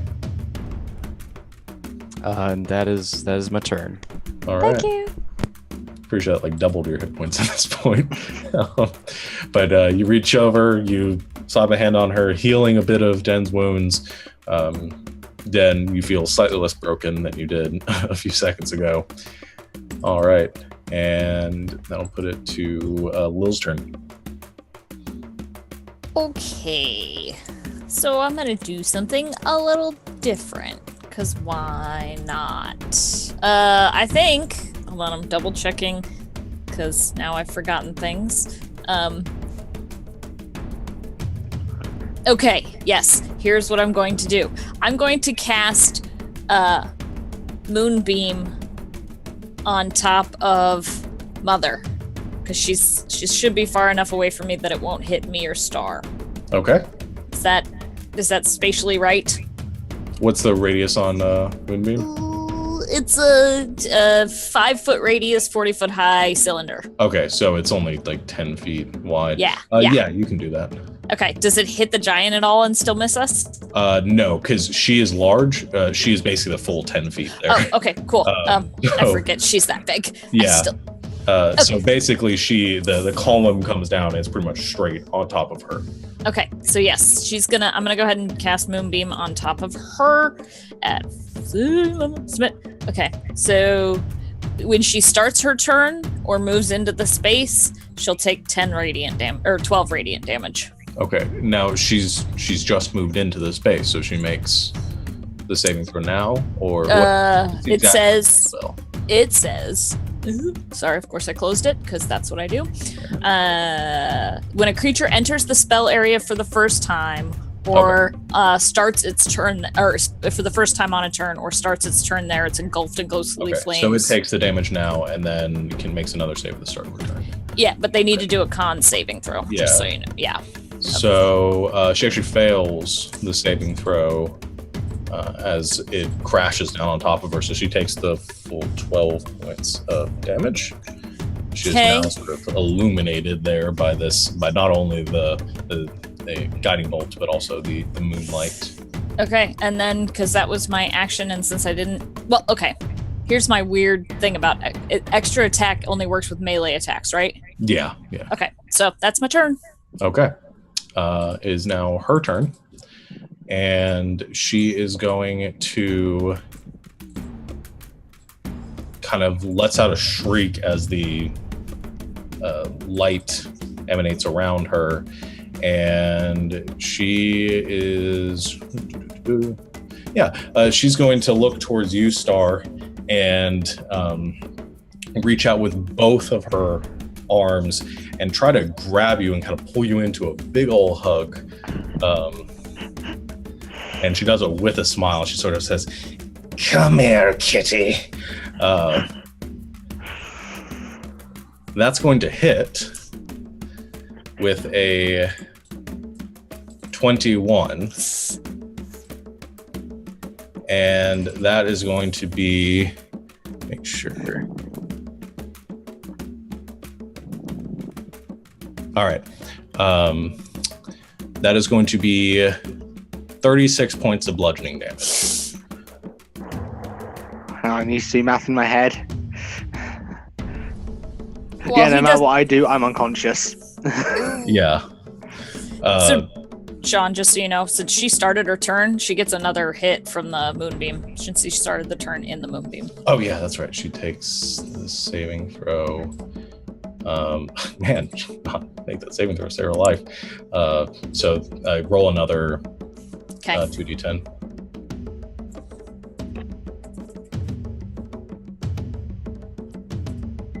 12 points. Oh, nice. Okay, so she takes another 12 points of damage. Doesn't seem to phase her too much. She's starting to look pretty rough. She grabs onto Star, and sort of you hear his bones sort of pop and crack as she just embraces him hard in this hug. You can see his kitty cat body sort of getting bent in odd shapes. Is this when they also make the gust of wind saving throw?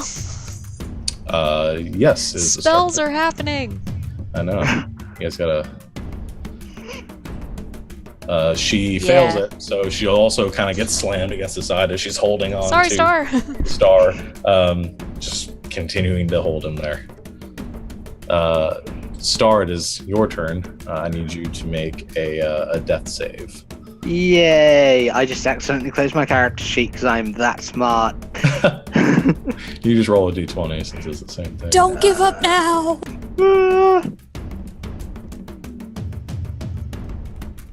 17. That's a success. All right. Way. Den, it is your turn now. Okay. Can I get to Star? What's your movement speed? 30. With 30 feet of movement, because he was a little bit closer, I'd say you just get to him. Okay, I am going to use my action to, well, I'm gonna run that way, and I will I'll grab whatever of Star or Spur that I can grab, and I will cast Cure Wounds. Okay. I'll use my last 3rd level spell slot.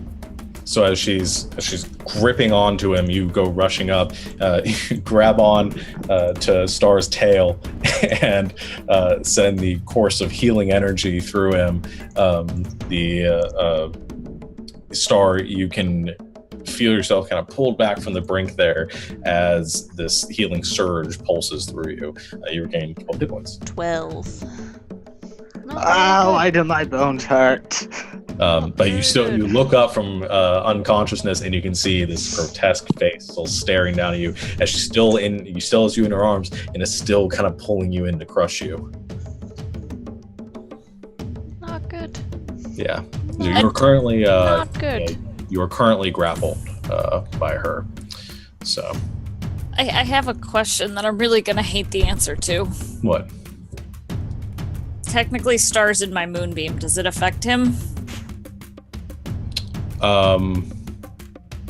He's not, well, like I said, she takes up the entirety of it. It's sort of a weird thing between like grids and other stuff. Does it injure allied creatures? It just says a creature who enters the space. Okay. Or starts its... He technically would have taken the damage before he went unconscious or when he was unconscious. So it wouldn't make a difference at this point. So we'll just call it a wash right now. But Star, if you start your turn there again, you will take more damage. All right. Dennis, at the end of your turn. Where is the giant right now? Basically right next to you. Great. I use my bonus action to turn the gust of wind on that guy. So I want him right next to me. Okay. You bonus action send the gust of wind around towards the giant who's kind of right next to you, sort of parallel. If you're right here, he's right here. So you're now kind of turning the wind on him, blowing like parallel to the wall. Yeah. As he starts his turn now. So he makes a strength saving throw. Yep. He makes the saving throw. Kind of as the wind kind of washes around him, stands there. he is going to make his attacks at Den and Lil, because you two are the ones that are closest and not currently being hugged. So against Den, that's a 12, so that will miss you. Against Lil, that is a 21, which I think hits you. So you take 20 points of bludgeoning damage from this one, as the once again the hammer comes slamming down on top of you, kind of crushing you a bit more into the ground. You can feel your chainmail kind of creaking and groaning to absorb any of that impact. Sado, it is your turn. Our only exit's blocked, right? Yeah.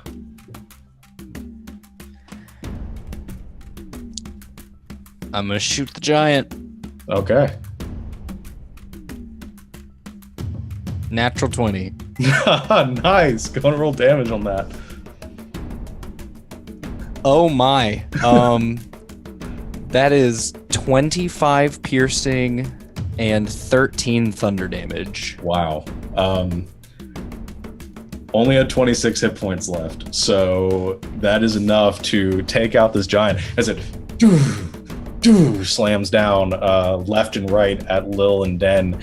The giant turns back its head in your direction, and you line up your shot straight at that just ugly face of it. Fire off an explosion of thunder. It connects with the side of the giant's brow and just blows off the front of his head, sort of splattering brain matter against the far wall.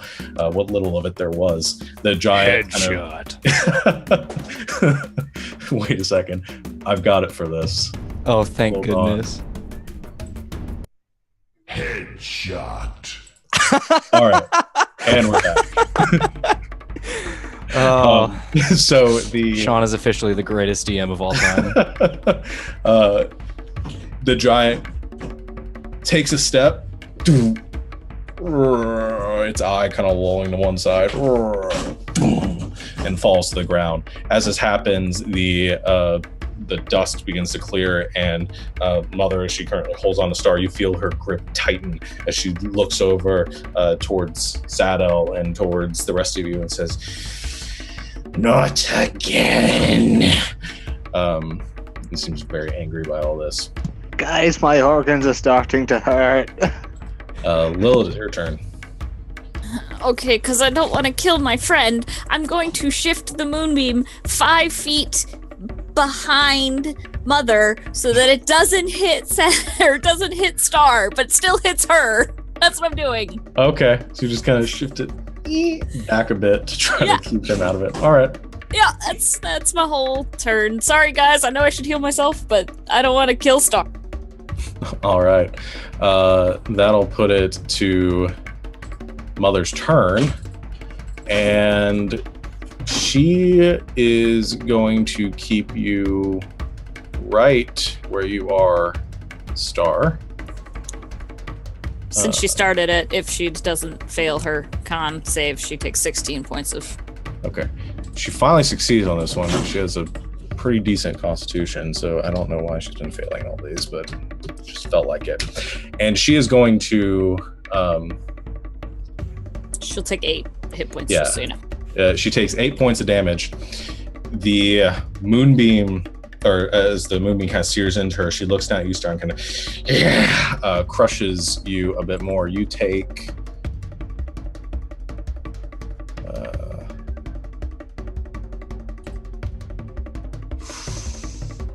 You take 40 points of bludgeoning damage.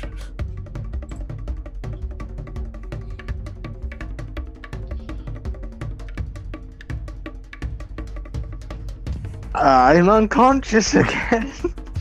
And she kind of looks down, feeling the broken body of Star. And she's going to take a step back into the moonbeam, drop him in the moonbeam, and then step out of it and begin and work her way around you, Lil. With that grin on her face still. So I entered the moonbeam on her turn, so I take the damage now. Yeah, so you take the damage, so you fail a saving throw. It's an auto death save. Mm-hmm. Fail. And then, on the start of my turn, I take more damage, so... you fail another death saving throw, so you've now failed 2. Oh, God. And that will end Star's turn. Oh, you have to also make a death saving throw on your turn, too. 10. You just barely succeed on that. Oh, that would have been bad.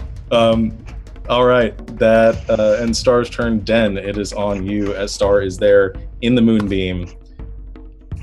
What would you like to do? Throw up. Oh my god. I...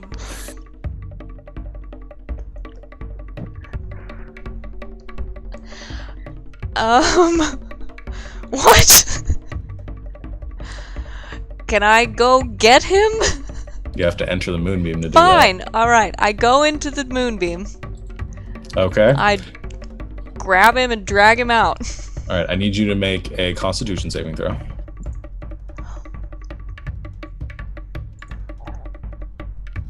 Nine. All right, and I need Lilibet to roll 2d10 damage.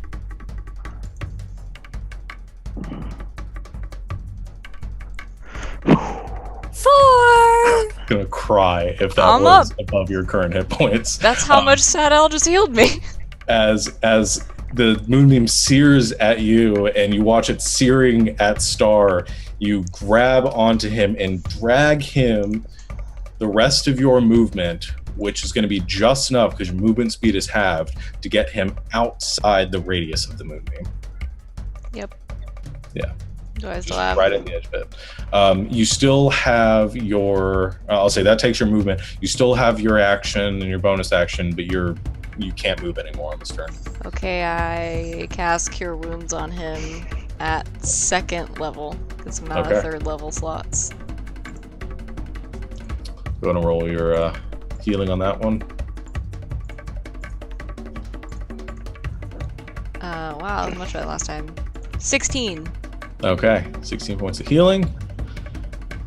And Star, you come back from unconsciousness again. You have more hit points than me now. Yeah. I Currently was prone on holding the him. ground.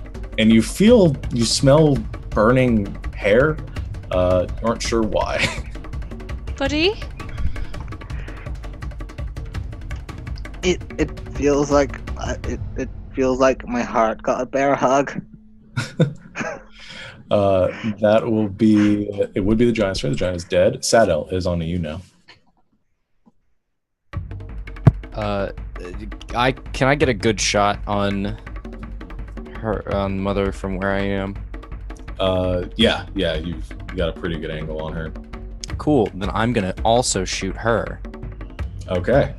Go to make a shot. Is this the first attack roll on her since she got hit by the Okay, you have advantage on this. A 22. 22 hits. 13 piercing and 6 thunder. All right, so that's 19 points of damage. Oh, wait. No, wait. When he hit with the natural 20, that was the first time he hit. No, I hit that with the giant. That was the yeah. giant. Oh, that's right. Yeah, never mind. She hadn't actually been struck by anything since then. All right, you fire off the shot. The bullet hits her, seems to ricochet a bit, not doing as much damage as you expected, but there is that kind of blast of thunder that resonates and definitely irks at her a bit. She is looking rough. So Sadell, is that the end of your turn? Yeah. Okay. Because Star and everybody's like right next to her, aren't they? Star and Den are not right next to her. They're about like 15 feet away from her right now. Lil is right next to her, and you're about 30 feet away from her. Okay. I've got one more spell slot. But I think I'm going to stay where I am for right now. Okay. Lil, it is your turn. She's what? 5 feet away from me? 10 feet away from me? Yeah, she's in melee with you. Ooh. Well, her reach is, but I don't know if mine is. Because I have 4 hit points, I'm going to use my action again to move the moonbeam right on top of her, since Star's out of the way. All right. That's what I'm going to do. Okay, moonbeam drags across the ground, parks itself right over her. She makes the save. Go ahead and roll your... Oops. 2d10. Oops. D10. That's 13, so halved is what? 6 points of radiant? Yes, 6. All right. It sears down on her. You can see her hunch form sort of hunching over more as she looks down and just continuing to kind of snarl. You see saliva dripping out of her mouth. She's just feral right now. All right. That'll put it to her turn. She has to make another saving throw. She makes a save. 5 points of radiant damage. 5 points of radiant damage. She's still up. Just barely. And she's not gonna die. She's not too happy with you right now, so she's gonna make the first of her 3 attacks against you. Bye, guys. Bye. Love you, bye. Which is a 27. So it's going to hit you for 16 points of piercing damage as she slashes down at you. Lil kind of gets thrown and smacks against the side of the cavern, falling back. She is then going to turn her attention towards Sadel, who is the one that killed her son. She has this rage as she looks at you, her one good eye just burning into you from the darkness, and she goes rushing in your direction, using her full 40 feet of movement to skid right on top of you and then just take 1 slash with her claw against you first, which is only a 13 hit, so I think that misses you. That misses. And then she opens up her mouth wide, just and goes to bite at you, which hits. Definitively for 13 points of piercing damage. Okay. And she's now kind of bites down on you. You feel the searing pain in your shoulders. You rip away from her. And she has her intentions fixed upon you. Star, it is your turn, lying on the ground. Once again, coming back from consciousness.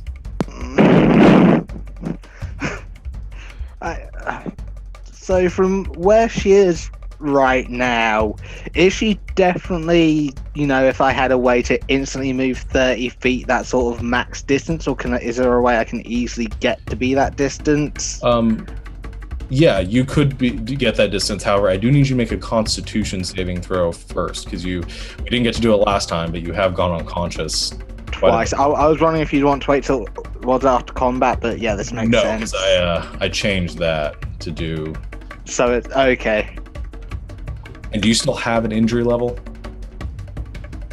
I still have the scar on my chin that never got fixed. So. And you haven't spent 2 days just resting. So we'll.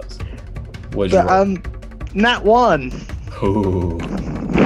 Okay. That will make it. I always roll this, and now I have to go to the madness table.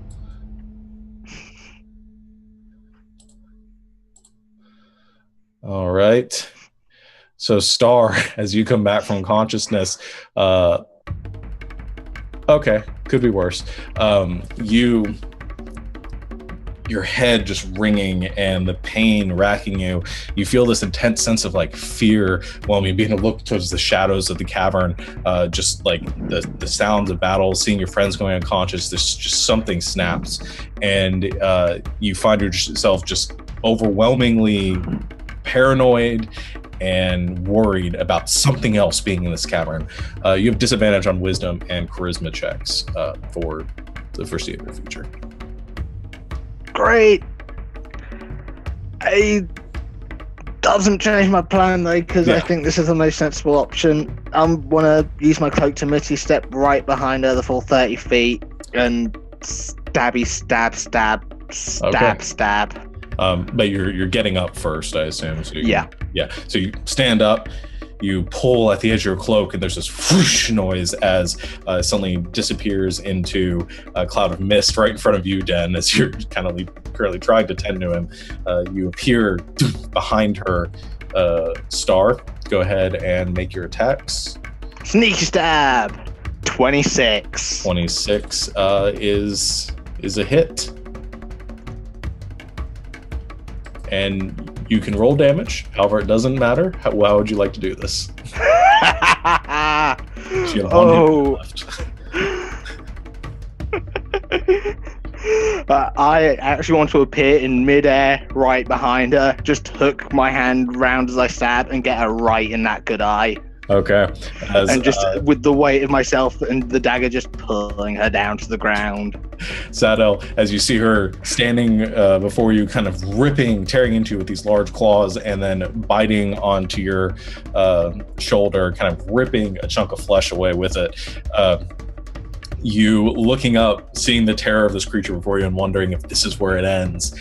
Suddenly in the darkness, in a cloud of mist and smoke, you see Star appear, dagger in hand, swinging around and stabbing the dagger right into her left eye.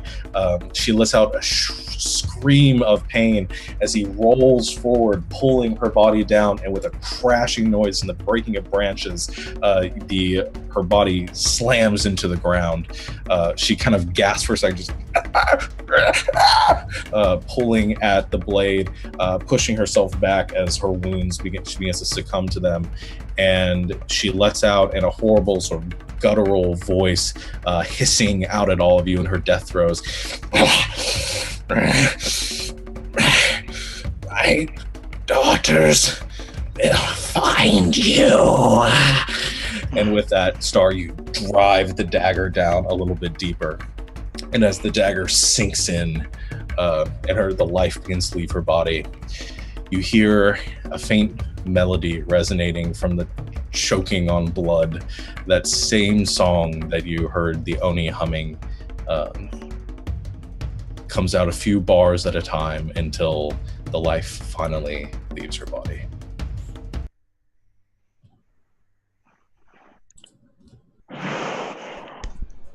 And we'll go ahead and take our break there, and come back to this in a second, with Lil unconscious and the rest of you looking fairly rough. We'll take our do a 10-minute break. Stretch your legs. All right. So nice, Savannah. The cat just knocked something off the counter. I'm sorry. It's okay. We'll go and take a 10-minute break. We'll be right back. Thank you for everybody for watching, and we will return shortly.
Welcome back, everyone. All right. So a couple of things that are going to happen right off the bat here because we had some crazy stuff happen at the end. First off, explain the injury rule. I know I explained this in a previous episode. We ended up changing some things to sort of simplify it and streamline it, also make it a little bit probably worse for the players. The saving throw, basically what I do is as sort of a lingering injury thing for people that are going unconscious, is that when you go unconscious during the fight, you have to make a Constitution saving throw when it happens. And I roll a die on a table that I've created, and you take that corresponding injury. So what happened here is that Star went conscious twice during the fight, as it was pointed out to me. And because of this, he has to make a second Constitution saving throw at disadvantage because he's already been unconscious once. So, and the DC for the check is half your level plus 10 rounded up. So I think it's a 13. 7. 7. 7, no matter what. 7. Okay. I gotta close this door a bit. So we'll get to that in a second. As the battle sort of comes to a close, the hag is lying dead on the stone. You see Lil is currently unconscious in the corner. Den, are you reacting to this? Yeah, I'm there. I'm running. Yeah. So you can go ahead and heal. Casting a... I'll do a second level cure wounds, yeah. Okay. I also need... Lil, I need you to make a Constitution saving throw. And is this your first or second? Second. Okay. The Oni got me the first time. That's right. So you're going to have to make a... Heal 10. Thanks, Dad! You're welcome.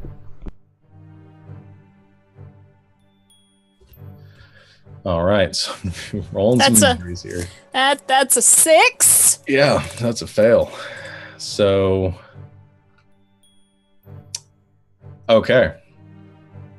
So, Lil, you come back to consciousness as the healing energies wash over you. Gotta pull up something else. Haven't you done enough, Sean? You, however, so I'm comparing these. As you wake, and then you look down at her, and you sort of kind of wince as you see it. You see that from where she impacted the side of the wall, she has this horrible sort of gash that's running down the side of her face, and as you heal it, you realize that that it's bad enough that the healing isn't going to be enough to remedy it. The wound begins to close, but there's this thick scar that runs just down the side of her face here, branching off in a couple of areas from the impact. Hi, Lil. Hi! Everybody okay? Yeah.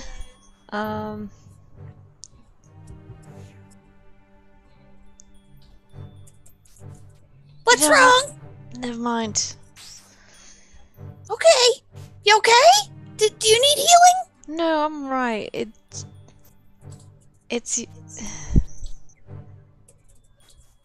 What? What's wrong? nothing. It left kind of a mark when you hit your face on the wall.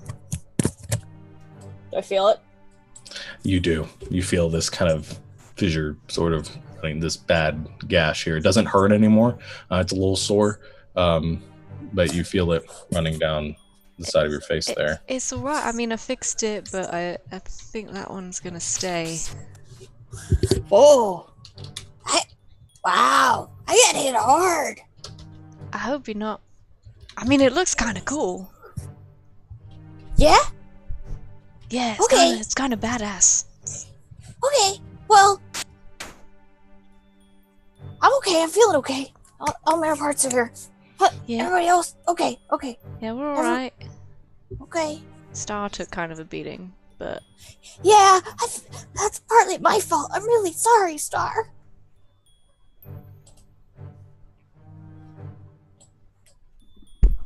You're muted.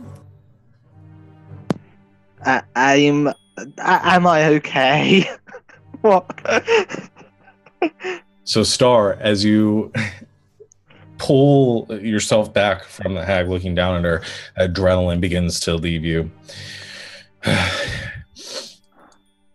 You feel a wince as you look down and you see that your offhand has been crushed. Like beyond recognition crushed, is like tendons and just you aren't sure when it happened, and the pain still hasn't hit you, but it's bad.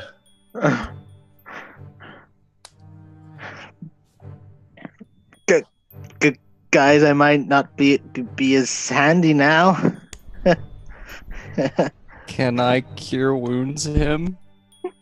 Looking at it, it's going to take a little more than a cure wounds. Because I don't know anything better, Lil runs over and just takes, like, on his shoulder, on the hurt arm, and just casts all 25 points of lay on hands into it and go, "It's okay, buddy, it's okay!" You regain the 25 hit points as the energy kind of surges through you. I'm back at full health. The hand heals a bit, but you're finding that it won't move. We'll figure something out, but perhaps we should just find out if there's anything else in this cave. And find a way out, and find Barb and Lucius, and perhaps find anything else. I don't know. And I'll say, and sort of to describe the situation right now is, I mean, your hand, like, you're missing some fingers. You can't hold anything in it. So right now, can't do anything that really requires two hands. You can't hold any weapons in it too. For the sake, you basically have lost that hand. Lil, your scar is to the extent that you currently have disadvantage on persuasion checks and advantage on intimidation checks, but it's going to take something very significant to heal that. We'll fix it. I know people that can fix it. I don't care about me. I mean, whatever. I don't need to persuade people. I'm already short. It's already a disadvantage. But we gotta fix Star. We can fix it. I know people that can fix it. Okay. It's fine for now. Let's just keep pushing on, and I just go to start climbing up to the ledge. Wait a minute. Hold on. 1 second, team. Group meeting.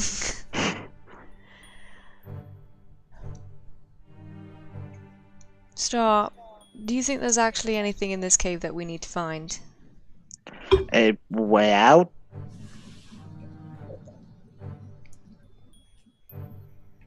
I don't think going farther in is gonna help. I think we should just dig our way out and just fuck off, because... if you think we could move all those rocks, we'd have to try and find where Barb and Lucius are as well. Can I go over towards the rubble and start, like, calling for them? I don't think there's actually anything here. I don't want to be in this cave anymore, Star. I don't want to go further in. Den, make a perception check. Oh, God. Actually, everyone can make perception checks if they want. I'm at disadvantage, aren't I? Currently, yes. Yay! And I said this off camera too, but the effect is going to last for 70 hours, so like 3 days, 4 days. Somewhere around there. While they're searching for through the rubble and trying to call out. I want to use my rope to climb up and see if I can get a better vantage point. Okay. So you climb up you begin making your way up using your rope. It kind of ties around a rougher portion of the ledge up there and begins to raise you up. Den, as you go by the rubble, making to try and move some of it aside, you begin to hear on the other side kind of a shifty noise, like it sounds like somebody is pulling the rubble from the other side. Bob, is that you? You guys all right? We're alive. I hope so. Yeah. We're coming in. We're gonna get you. I'll start coming out. So you begin to. I'll go help her. Yeah. Star, what are you doing right now? Star just doesn't want to sit about and wait. He's actually gonna go further in the cave. Okay. Just while they're digging, he's just gonna climb up and just go. Before I start digging, can I cure wounds myself? Because I just realized I still only have 9 hit points. Good call. I need to do the same. Okay. Yeah, you can do that. I'm just gonna cure wounds myself. So you guys are beginning to pull. All of a sudden, I really feel terrible. All right. Right. Wow, I rolled 10 for me. Anybody else? I rolled 11 for me. That puts me at 21, so I'm half health right now, so I'm okay. Sadell, you okay up there? Yeah, I've got it covered. Alright. Now we start digging. Okay. So if rocks fall, maybe we won't die. And Star, you say you're going with Seto? I'm just going further into the tunnel. I'm not just sort of staying at the top of the ledge. I'm just going in. Okay, so as you guys make it to the top of the ledge at roughly the same time, you actually see that there's not much more to this cavern. It descends back and tapers off. What you do see towards the back, kind of towards the right side, is there is a hollowed out portion, it looks like. I'm hearing an echo of myself now. Is everybody else hearing that? I was hearing it of myself when I was talking, but... Yeah. I think it stopped.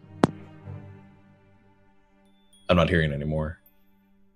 Okay. I think we're You good. acknowledged it, so it went away. Yeah. Ghost echoes.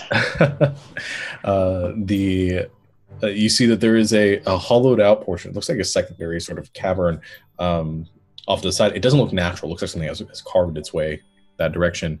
And you see a faint light flickering from down there. You also hear, it sounds like crying.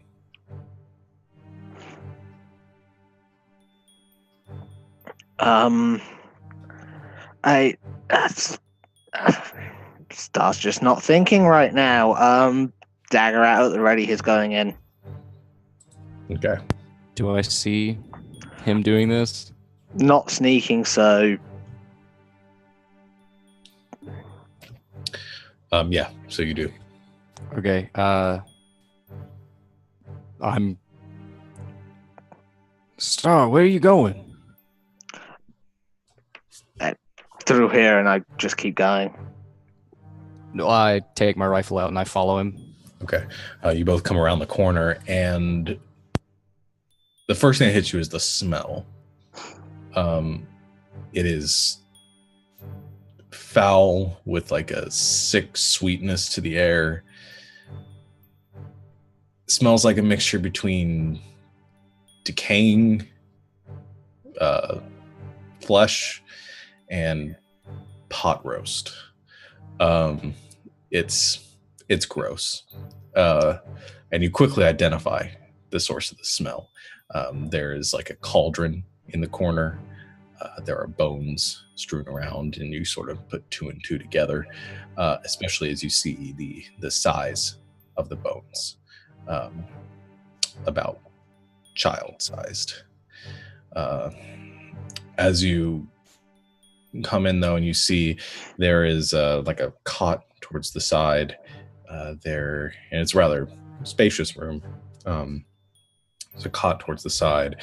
There are kind of like scrawlings on the walls, just insane, like pictures of trees and animals and things like that. You see towards the center of the room, there is a table, and sitting on the table are 3 iron tokens, exactly identical to the one that you guys are carrying, just sort of neatly placed there with a candle in the center. However, you ignore most of that as you see on the far side of the room, there are about 15 or 20 cages made out of twigs and branches and things brought from the forest, and currently most of the cages are empty. There are 3 cages that have children in them. One looks to be a half-elf boy, and then there's 2 human girls. One with the boy has red hair, looks unkempt and looks like it hasn't been cut in a while. One of the girls has the short, curly brown hair, and the other has sort of a golden but dirty blonde hair.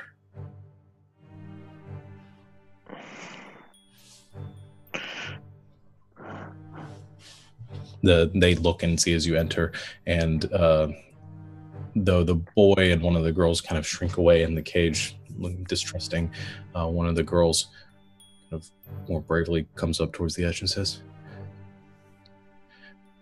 "Get us out of here."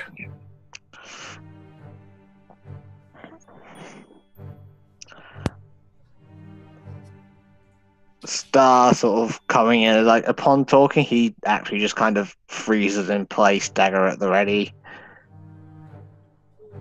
Okay. I'll say like he came into enough of the room to see everything, so he is out of the doorway. That makes sense currently. So they're like in cages. Mm-hmm. Are there locks? Yeah. Okay. Then I'm gonna use my thieves' tools and unlock them. Okay. See if I can get them out. Yeah. Just wait. Are these actually kids? Make an investigation check. Am I allowed to make one as well? Yes. 14. 14? We've been tricked by a fake child before. You have. Damn, I accidentally rolled disadvantage, but that doesn't matter because of how the things go, so that's a natural 1 for a total of 6. Okay. Looking them over pretty closely, both of you, it doesn't appear to be, you don't see any illusions, you don't get the impression that these are children. You also, I'll tell you this, Seto, they're in small cages. Mm-hmm. So if it was an illusion of any sort, the cage would be that size. If they're shape changed in any way, it's hard to tell. Okay. Then, yeah, I'll use my thieves' tools and try and get them out. Upon realizing it's safe, Star will go and do the same. Okay. I'm going to give you disadvantage on your check. Yeah, I figured that would be the case. You can try. You can still work it with one hand, but it's a little more. Otherwise, I was seeing he'd sort of prop the lock up with his other hand right now, and then sort of try and do it. So Okay. that's how I'm picturing it happening in my head. So I rolled a 12. I got a 10. Okay. It's actually both those succeed. They're not very difficult locks to pick. Mostly just to keep the kids in. You know, imagine any of them know how to pick locks. I just need one more for the. I'll dive at that one because lock picking. Hey. Bloody hell, with disadvantage 22. Nice. That one, you're starting to get the hang of it. Actually, the one-handed lock picking, and you can open that one fairly easily. You get all three of them open. The kids quickly, two of the kids quickly rush out. One of the girls kind of stays in, still looking around. She says, "It might be a trick. Don't do it. Come back." Looking at the other kids, the boy and the girl they come out, they scoot away from you, but they stay out of their cages. The brown-haired girl looks over to the other one. She says, "I think it's okay, Penny. Should be fine." It's not a trick. We have two more friends out trying to... I don't know if you heard the cave collapse. They're trying to clear the boulders. My name is Sadell, and I get down to their level. See, did that giant and the hag trap you in here? The girl says, "Yeah. They took us, I don't know how long ago. They were just out playing outside the fort, and everything went dark." Well, we took care of them, and they're not going to hurt you anymore, but we'll get you to safety, okay? Okay. I want to go home. We'll get you home, I promise. Is there still a fire going under the cauldron? Yes, and that is the source of the light in this room. I'm just gonna say, Sadell, get them to the other room. I'll sort this one out. Make sure it's clear. Yeah. Okay, and I lead the children into the previous room. And as they leave, the first thing I do is grab whatever's spare bit of whatever being used for kindling, or if there's a poker, grab that and just sort of scatter the fire. Okay. You begin to set everything on the room on fire as Sadell escorts the children out. Some smoke begins to build up towards the top of the cavern. Imagine it might be a bit of a problem if the cavern was any smaller. I meant scatter it so it goes out so it can't keep burning. Out. Oh, gotcha. So you scatter the flames so that so that the fire goes out. Okay. So you begin to make it out. The human boy and girl are a little bit thrown off by how dark it is in here now. But you escort them kind of towards the edge. You see that the boy is kind of clutching something in his hands. And it's he looks to have a small necklace or something that he's really tightly holding on to as he remains close to the other children. And after they're gone, I want to just do a quick sweep around the room, while I know I've got time, just dig through everything. Okay. You kind of skirt around the room looking for anything significant that might be in there. Significant, valuable, anything that just sticks out. Okay, go to make an investigation check for me.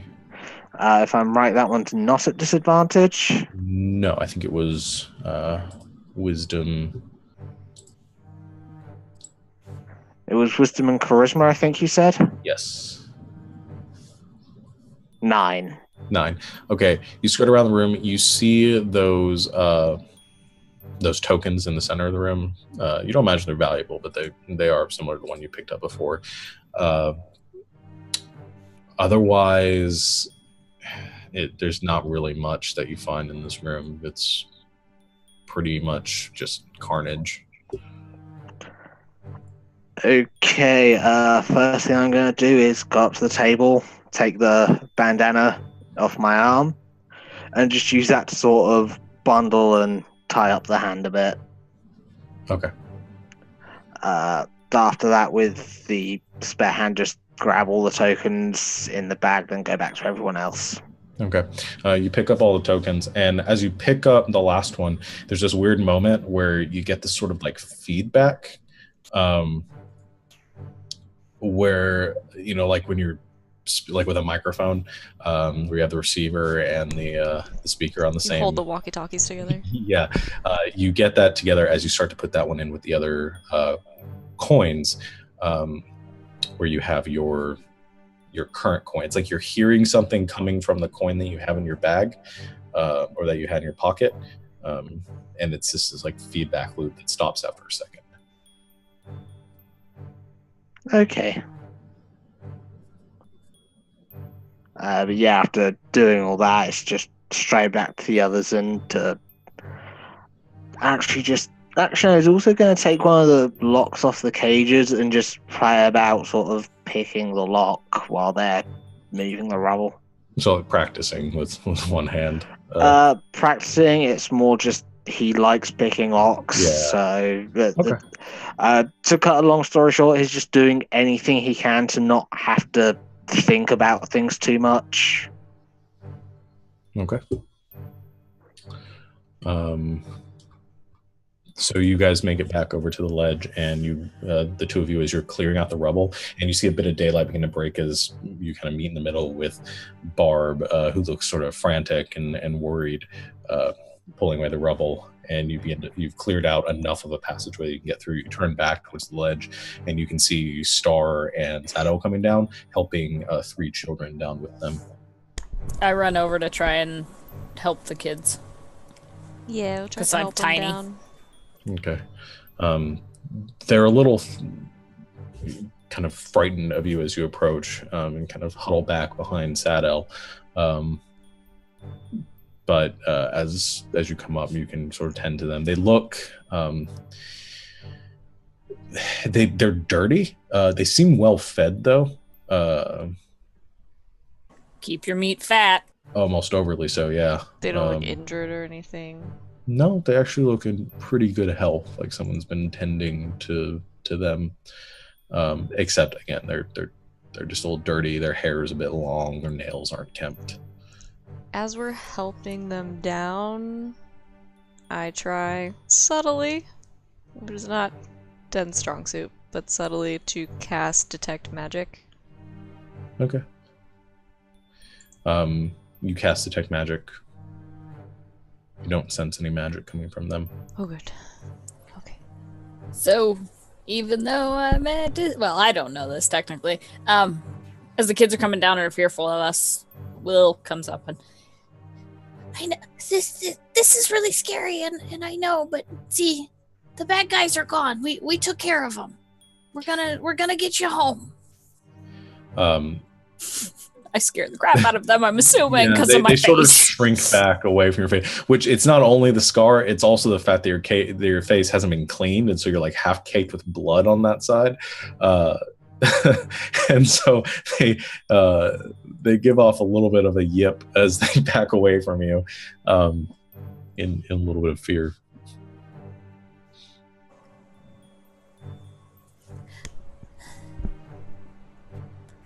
We're gonna get you home, guys. I promise. I know this is all bad.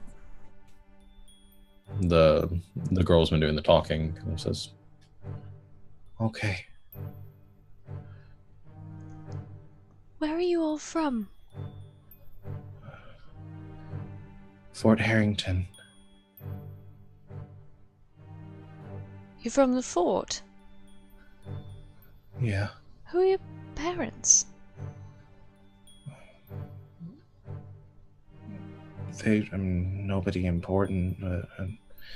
Just people that live there? She says, well, name is, his parents are Far Glasses, Walker, and she points to the girl with the blonde hair and says, and Dernst. Do we recognize any of them? You recognize the names as names you were given of missing children. There were 4 missing children that were reported in Fort Harrington. That's what I thought. Jacob, Yuri, Sarah, and Penny. And we have 3 of them? Mm-hmm. Are there any more of you? Sarah kind of looks down at her feet a bit. She looks over to Yuri, who's sort of like clutching at this necklace, and she says, "There were a lot more."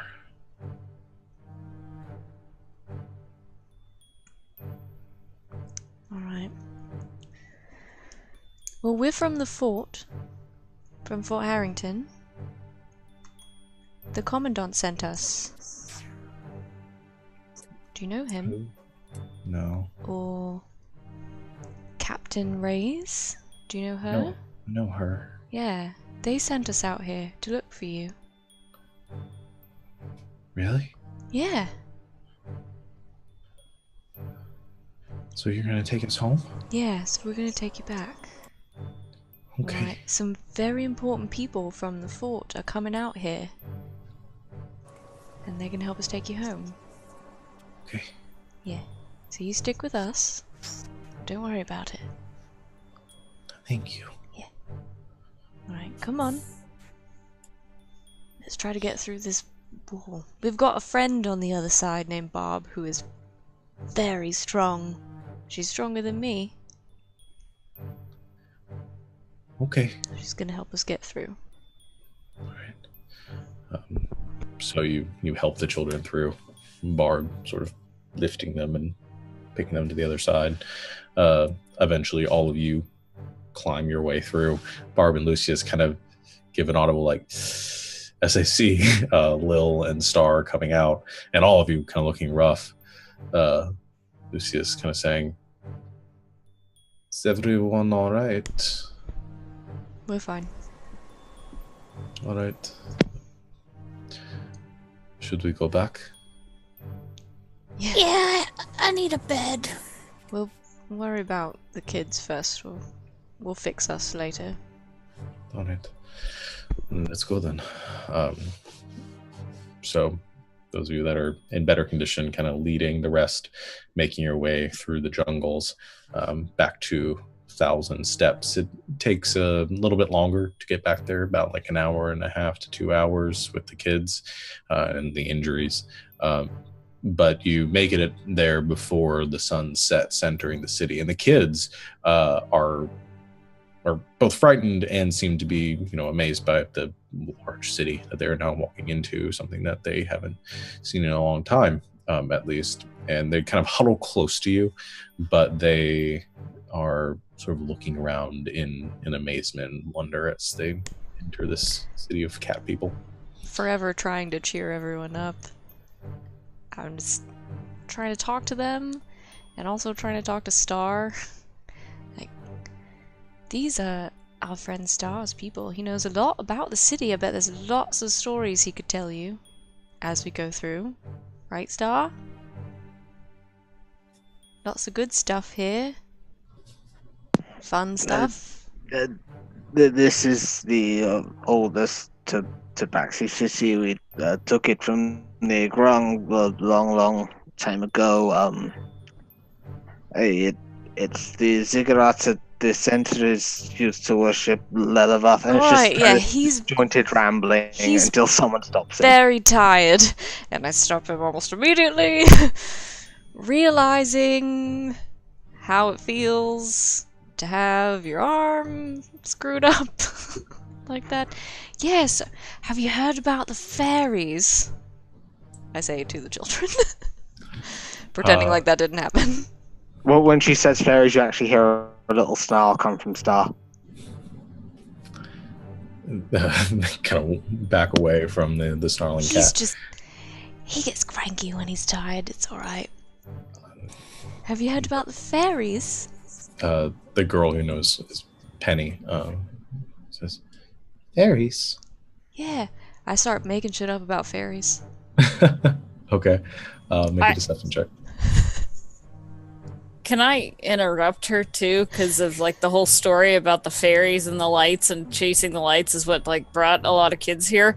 Can I stop her and be like, Barb, you know good songs. Play something happy. I say nice things about fairies. Well, make your deception check. Not that they're kidnapping children. 19! Nice. So Barb does begin to play some music, which livens the mood a bit, and Den steers away from child abducting fairies and sticks more to like happy fairies, like fairies that give toys and gifts and things like that. Glitter and rainbows. Yeah, and unicorns and the fairies riding unicorns. Yeah, the energy sort of lifts a bit, yeah, and the kids seem enraptured by the story and the music and the city, and for a little bit it seems as though they sort of forget the circumstance that they found themselves in. You guys all make your way back to, I think, the room that you were There's a very large fairy in a red suit and hat. Brings presents to children on holidays. Really? Yeah, if you're really good. I tell them the story of Santa Claus. Okay. And the kids seem enthralled by this tale of a gift-giving burglar that gives out presents to children, and they are just thrilled by that. As you finally make your way back into the room, and the kids kind of in a more quiet atmosphere, you can begin to sort of get them tended to and washed up and fed. They can sleep in my bed. Okay. As you kind of all relax once again. What would you like to do? Star, do we need to get those stones back, or do we decide we're holding on to them? We keep them for now. Right. Why don't you get some sleep? I want to go to a temple if it doesn't bother you guys. I know they have a couple here, and I'd like to go to one. Okay. Yeah. So going to a temple to pray. The rest of you doing anything? Are you guys doing anything until the delegation arrives, or are you guys planning on resting until I think there's a few of us that could do with a few days of rest, huh? Friends. For the most part, resting, but Star is going to be spending a very little amount of time with everyone else, just sort of wandering around on his own. Okay. Because I'll say that with it's 2 days resting to get each injury level down. So even those of you that have, even with Star with 3, it's only going to take 6 days. So you could get rid of all your injured levels before the delegation arrives.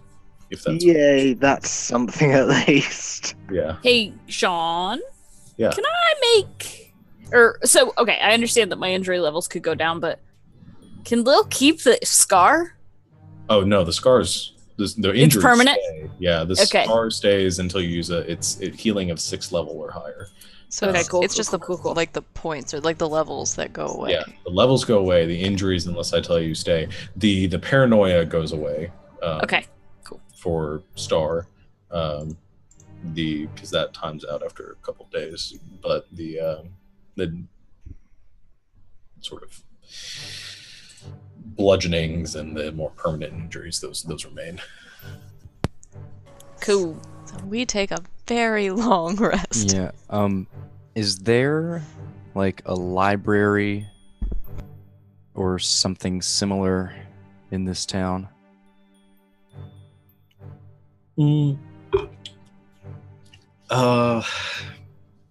They have some other archives with scrolls and other sort of written information. Nothing as vast as what you'd find in like Randall, where you're from, but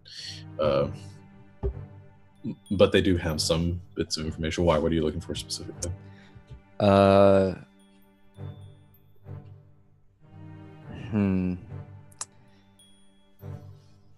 What exactly? I don't think there's like... Well, I guess I would start with sort of basic anatomy books. Okay. And are you looking to build a biology? Yeah, I'm looking to build a prosthetic or some sort of something that would help Star. Okay. And this is what you don't need to rest for injury points or anything, do you? Or are you going to be resting? No, I don't have any injury points. I'm okay. Good. So you've got a lot of time to work with then. Because you guys have about like 9 days to work with. You could work on something like that if you want, and especially with the help of some of your healers in the group. Den has some medicinal experience. I am trained in medicine, and Lil does too. And with some other findings, you can get some anatomy stuff, and with your knowledge of engineering, you could begin working on something like that. I'd say there is going to be a gold cost to it because there are some materials that you're going to need to acquire. And you're going to have to do a bit of trading. Well, not really gold costs, but how much do you guys have in like materials and stuff right now for trade? I don't think I have anything, really. I mean, like, I've got my like extra weapons that I have in case something happens to my thunder cannon, but I have some bitter tea herbs and some aloe plants. I have some extra wine. Star has bits that currently would just be being left in the room, so that would be actually just be the same sort of. That'd be the cooking herbs, the demon chunks, the aloe vera type stuff, and the tea herbs. I have some Sorry, shiny things. We also have so many oat cakes. I have so many oat cakes. I have a couple of like shiny cleric things that I don't really use because I'm not like a super traditional cleric.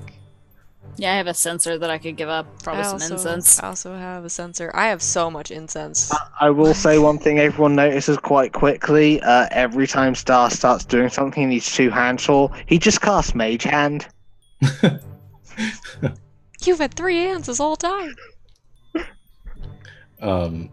That would definitely help you in situations like picking locks and stuff too. I've got the Mage Hand leg domain because I am an arcane trickster. I can use that to pick locks at standardly anyway. Yeah. We also have a bag of diamonds. Wait, what? What? Oh, we do. Why do we keep leaving? Why do we keep leaving Dylan in charge of the bag of holding? We always have so much stuff that we find out about like 6 weeks later. Yeah, you were given diamonds by the guard captain or the commandant in exchange for buddy. Then we're okay, I think. Maybe. How many diamonds do you have, and how much are they worth? It just says bag of diamonds. Oh my god. Why do you guys leave Dylan in charge of this? Remember that time I was like, someone else should have the bag of holding, and you guys were like, no, it's fine. To be fair, I don't think you said. Yeah. Because sure I did. Oh, they turned on you quick, huh? Using gold value while we're on Growlithe, so I think for the most part we didn't get an actual value. So they're like 7,000 a piece. I think it was that's what I have in my notes. It was like 1 diamond for each of you that dealt with the task. And it was going to be like, because that was your initial payment, essentially, because they didn't give you gold for your initial payment, which is like 500 gold pieces. So I think it was about like 500 gold pieces worth of diamonds or something like that. I'll say that if you want to trade the diamonds, you could get enough materials to make this hand. Okay. Because you're going to need it's going to be a magical thing. Yeah. You're also going to need the part of the hand that's still there is basically useless at this point. Might require a bit of surgery. As long as the new hand still has claws, it's fine. Oh yeah, it's gonna have like, I want it to have like Black Panther like retractable claws. Okay. So that he can still like function like a normal cat man. Okay, so is anybody helping with this? Oh, Den, are you willing to help him with this with the anatomy stuff? Lil, you're going to be resting, right? for a I mean, long. yes, I'm gonna be doing lots of prayer, but if I can come in and out or whatever and be helpful, I am trained in medicine as well. Yes. I only have one injury point, so. Last thing I'll say is, Star one day does just leave all the metal discs out for Sad L, with a note saying, found the rest in the lair, with an arrow pointing to the one that Star thinks he got the feedback off grabbing, but he's not too sure, so there's a question mark next to it. Okay.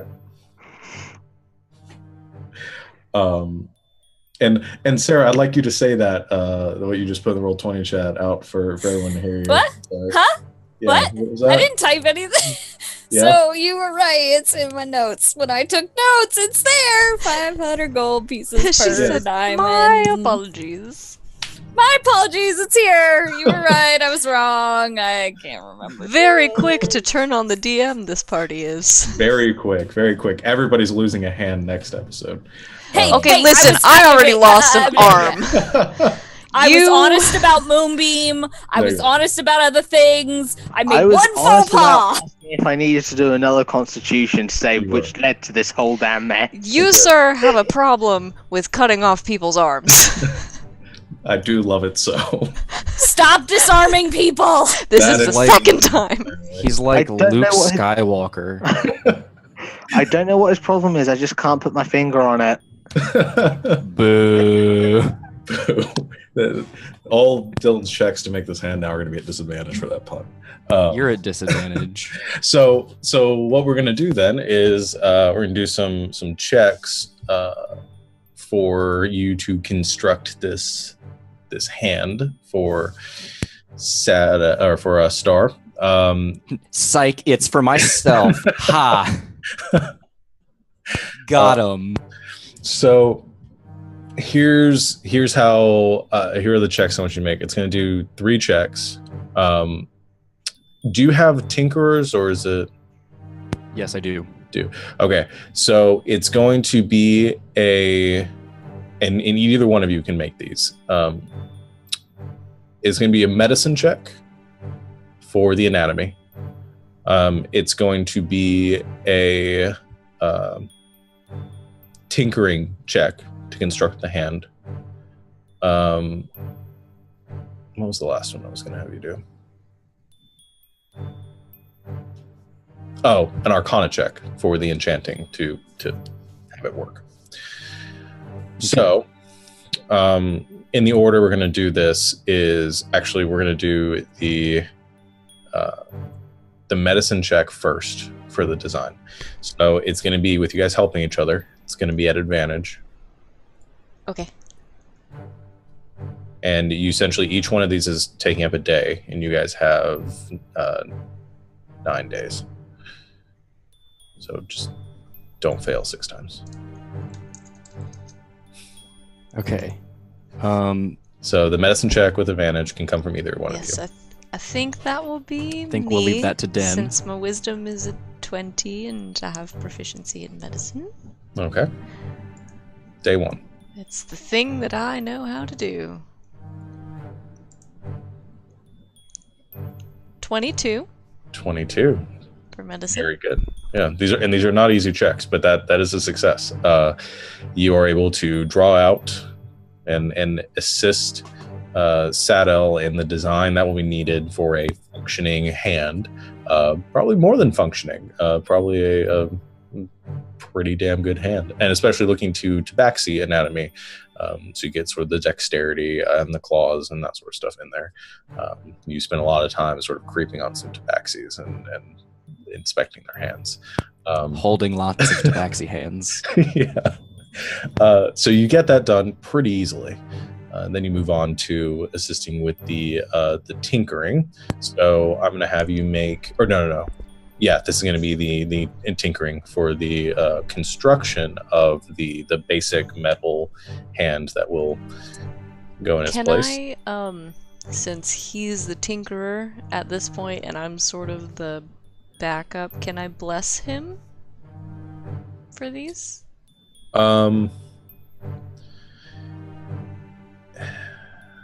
Is it guidance or bless? Bless. I don't have guidance.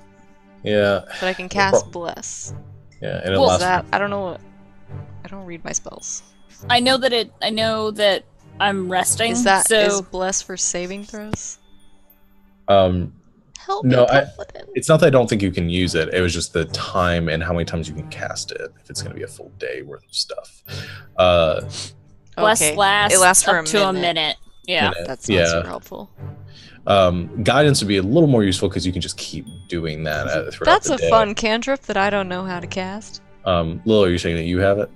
I have Bless. I don't have guidance. So I was gonna say, since if she's helping him do it and I'm trying to be, I don't know, there, but like resting, I can just be like while I just sit there and hold my head and I'm like, I hate my life. Yeah, it would help for a little bit of it. I'll say it lowers the DC a little bit. You guys spending time casting Bless, because it helps in part of the process, but not throughout the entire thing. Okay.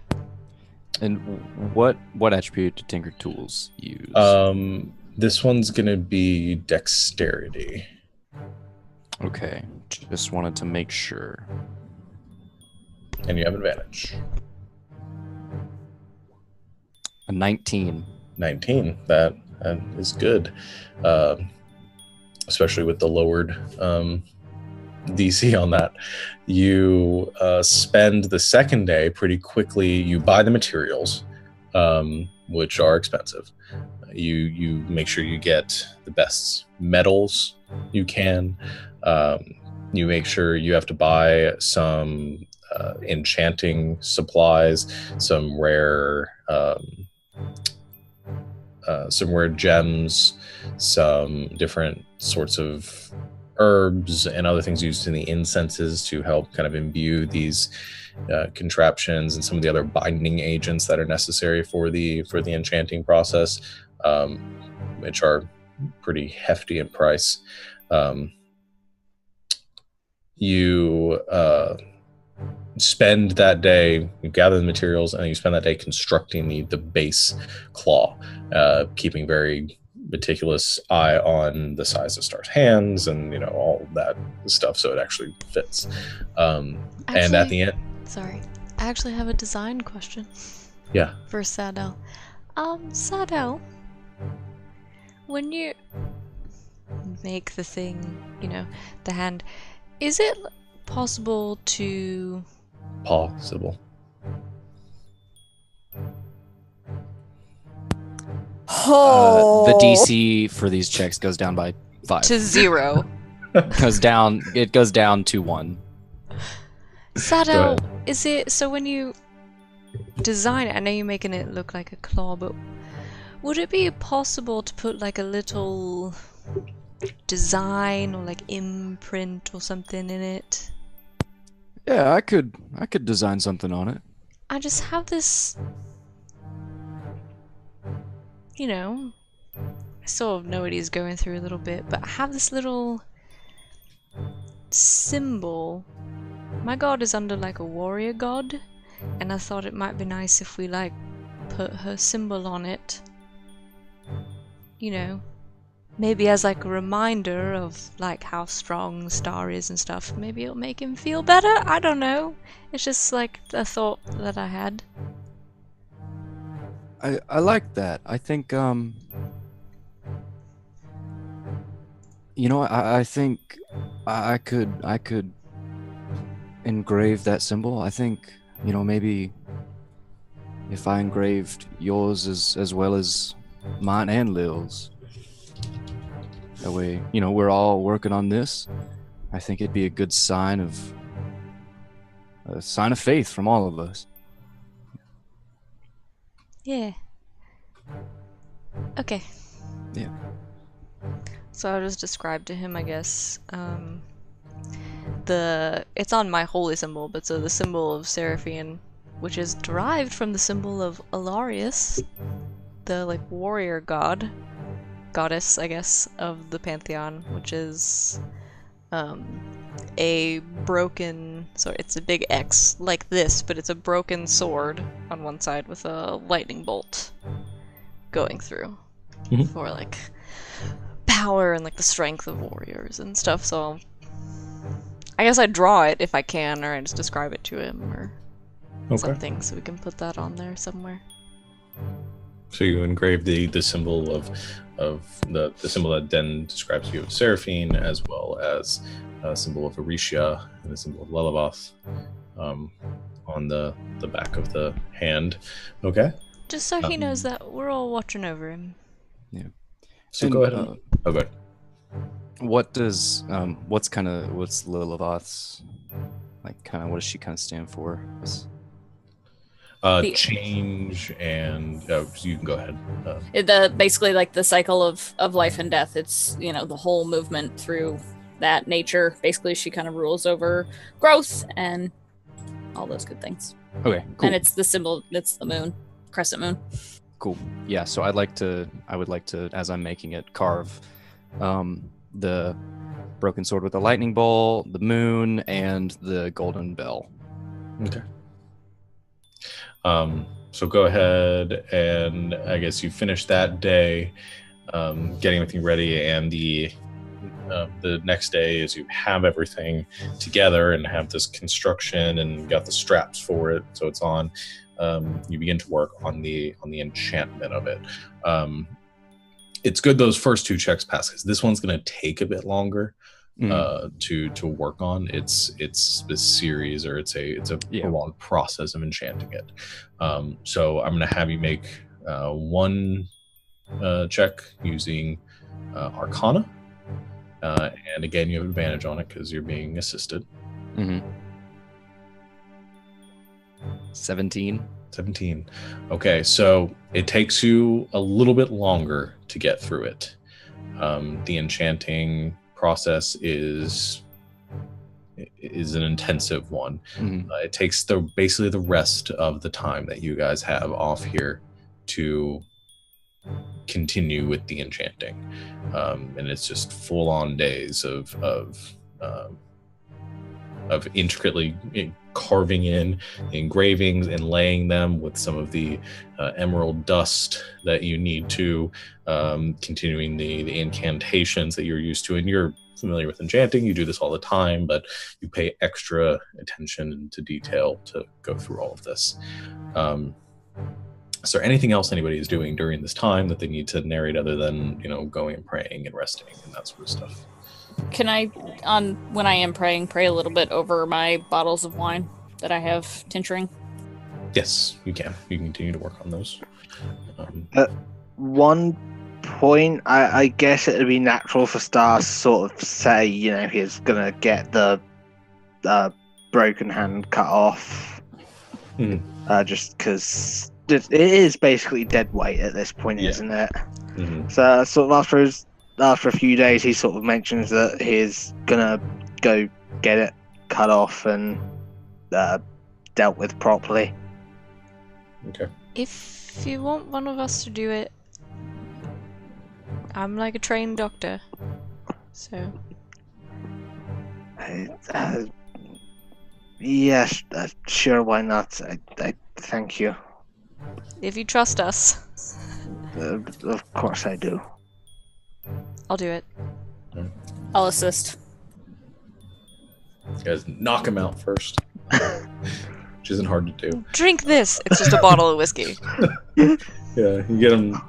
Yeah, and without going into too much detail about it, but you are able to sort of anesthetize him the best you can, and surgically and carefully remove the from the wrist down, essentially. Not doing any more damage to the arm, hoping that one day you might be able to restore it. However, for now. That's the plan. And yeah, can we clean and keep a finger bone or something? I know that sounds really morbid, but just in case. Cold, in case. Yeah, there's some unfractured ones in there somewhere. You can. Hey, Dylan, put it in the bag of holding. 1 star finger bone. We'll forget about it for 6 months. Yeah, no. It's so easy to put things in there and have you guys forget about them and bring them back later on. And yeah. If I can, I'll try to just put him out. Yeah, for the, I'll help her. for the That's thing, and that's easy enough to do. And you are able to deal with it and heal it, and the arm is taken care of. And you sort of follow Sadell's guidance too, knowing how he's making the hand and how it's going to fit and work. Are able to make it work from that. So if nothing else has happened during those weeks, there are a couple of things that, yeah. just like a small thing. Okay.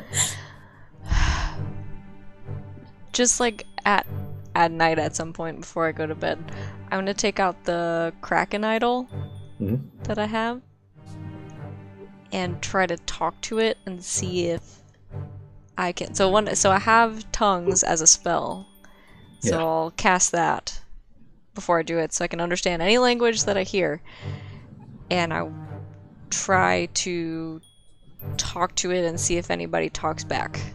It in like more than like whispers, like if they say anything that I can understand, since based on what Sadell told me, it's like a magic walkie-talkie. Okay. Hello? Breaker 19er. Anyone in there? I know you're trying to talk to me. You don't really get a response. It doesn't, again, based on what Sadell's told you, you don't imagine you're going to be able to get a full sort of response out of it until it's repaired. You do, with your tongue spell, though, you're able to pick up, like bits and pieces in there, like fragments of language, and you don't understand the words, but you'll kind of hear the bases of different languages. You hear, like, abyssal, celestial, infernal, primordial, a lot of these kind of ancient, for like rare languages being spoke through these through this idol.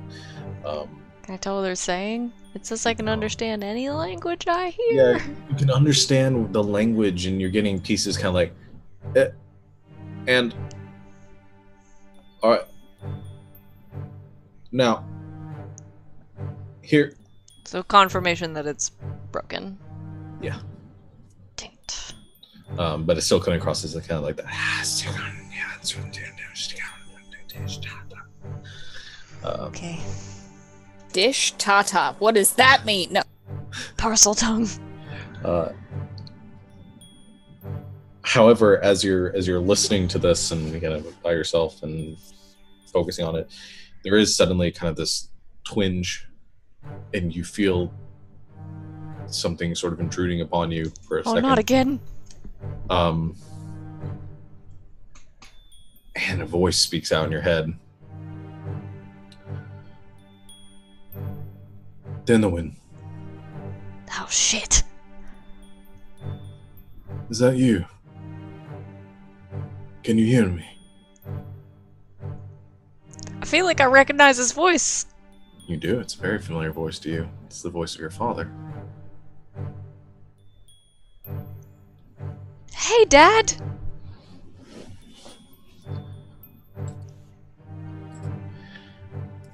Hello, daughter. Where are you? If I tell you, you're just gonna show up. That's what your sister said. Yeah, I asked her the same thing. Listen, you're predictable. Are you still on Groudar? Yes. Good to know. Your sister said you needed help. Yeah.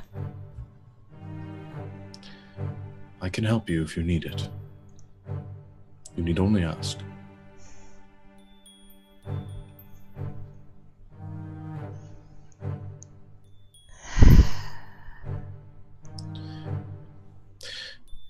You're not going to like this. I've known you were alive since you left. I let you be. I wasn't thrilled about you joining pirates, but I see the look on your face. You have to know. If it happens among the sea, I know of it. You couldn't hide for long. But I let you be. I realized I pushed too hard. Well, that's the understatement of the fucking century. I know. Your mother gave me...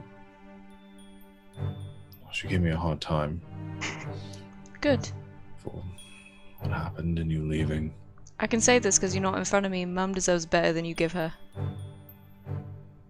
I know. You all do.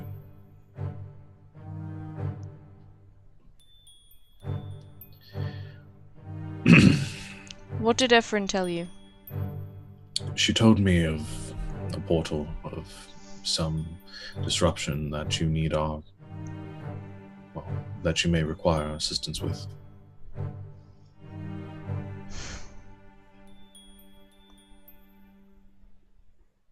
Listen, this falls at a rather opportune moment, actually.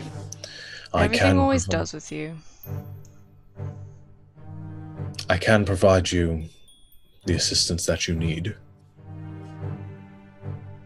Because, well, I think it'll work in both of our favors. I know you don't want me to call upon any sort of family connections for your assistance or your aid. I know you've drifted to become estranged from us, and I know that forcing you to come home is... well, it's only going to drive you farther away. Your mother has made that abundantly clear. Yeah, I've still got all those titles you gave me. Well, they're still yours. Is that your arrogance or mine, Dad?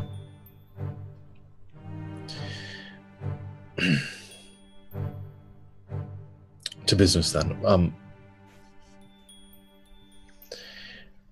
We've been offered a bit of an arrangement from... well... Ondake.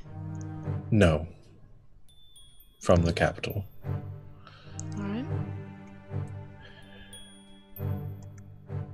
Well, it could improve our family station quite a bit.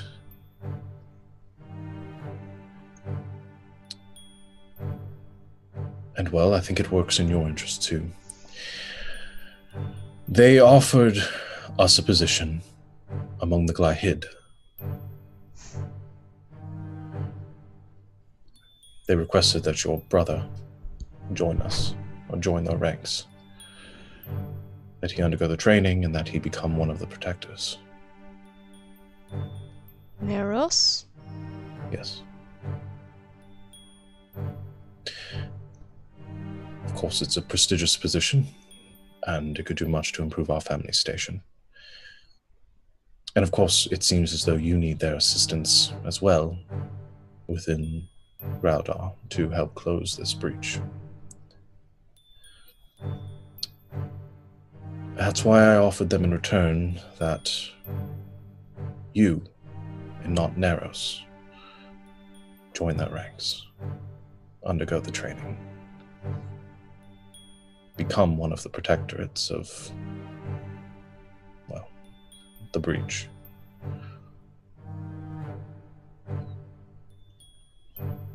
You kidding? I've watched you for some time now. I've kept tabs on you through contacts that we have on the sea. I know of the things you've done, things you've accomplished, the way of life you've pursued. You're more capable than anyone I can think of to take this position, to train, become a member of the Glahid, to fight these planar incursions, to stop the creatures that lurk in the depths from wreaking havoc upon the surface.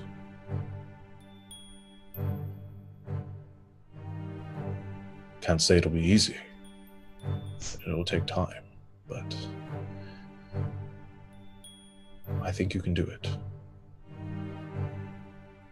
Yeah, all you ever wanted me to do was, like, put on a dress and sit in court.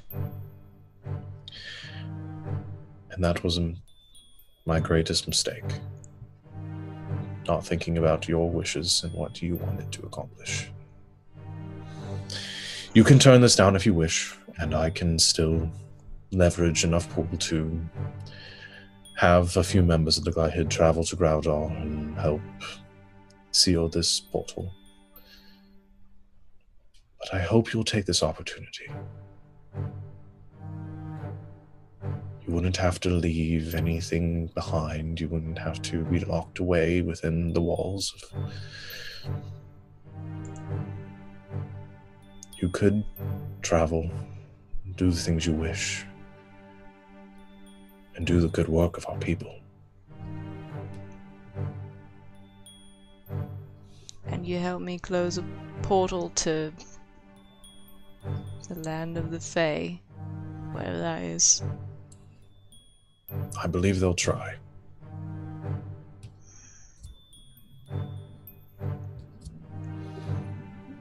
I assume part of this deal is that I come back home.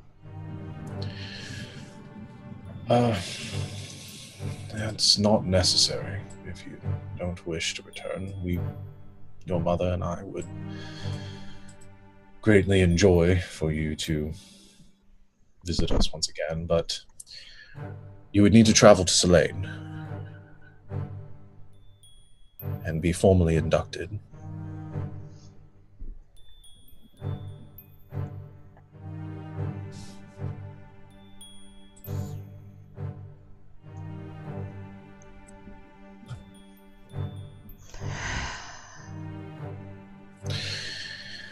If you don't wish to make this decision now, I won't force you. No, I feel like I've already made one, and that's what scares me. Because I always thought you didn't know anything about me.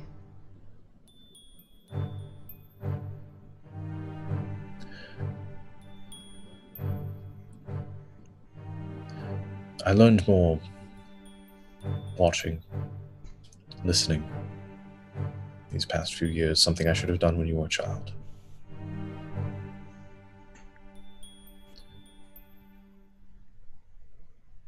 I know we can't take those years back, and I can't redeem myself for what I've done. I only hope you'll accept this for the gift that I intended it to be.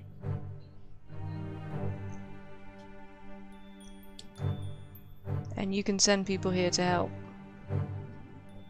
Just say the word. Do it.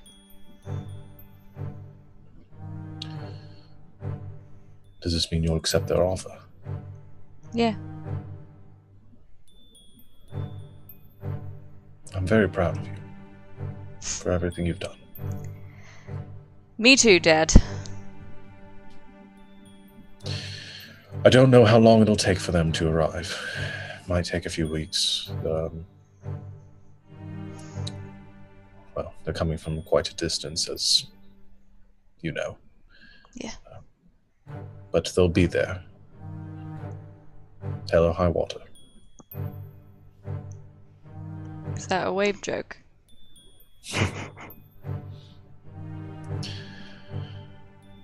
Things have changed since you left. I really hope that you'll come home, see your siblings, see your mother.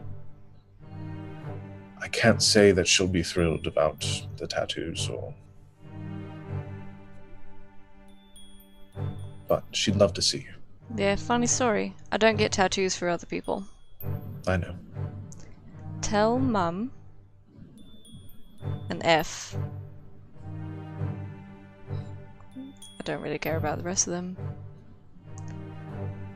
That I have some friends that would love to meet them. And we might be by. I'll tell her.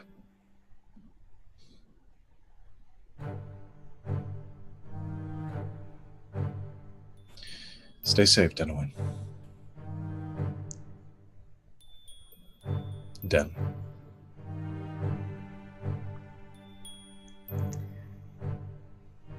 Thanks, Dad. I'll contact you soon. I'm sure you will. With that, you feel the connection fade.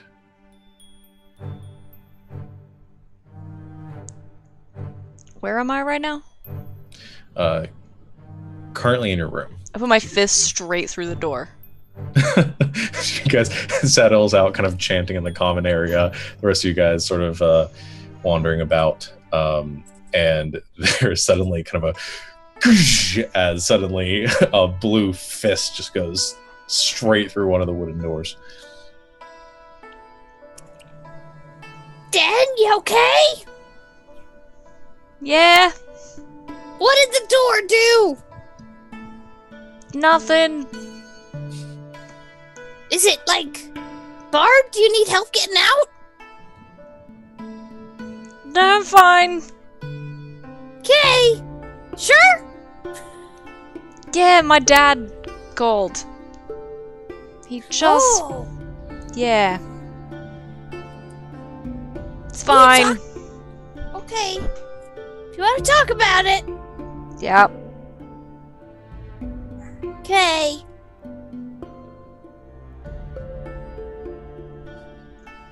Lil wanders back off. Okay. So the rest of the days pass.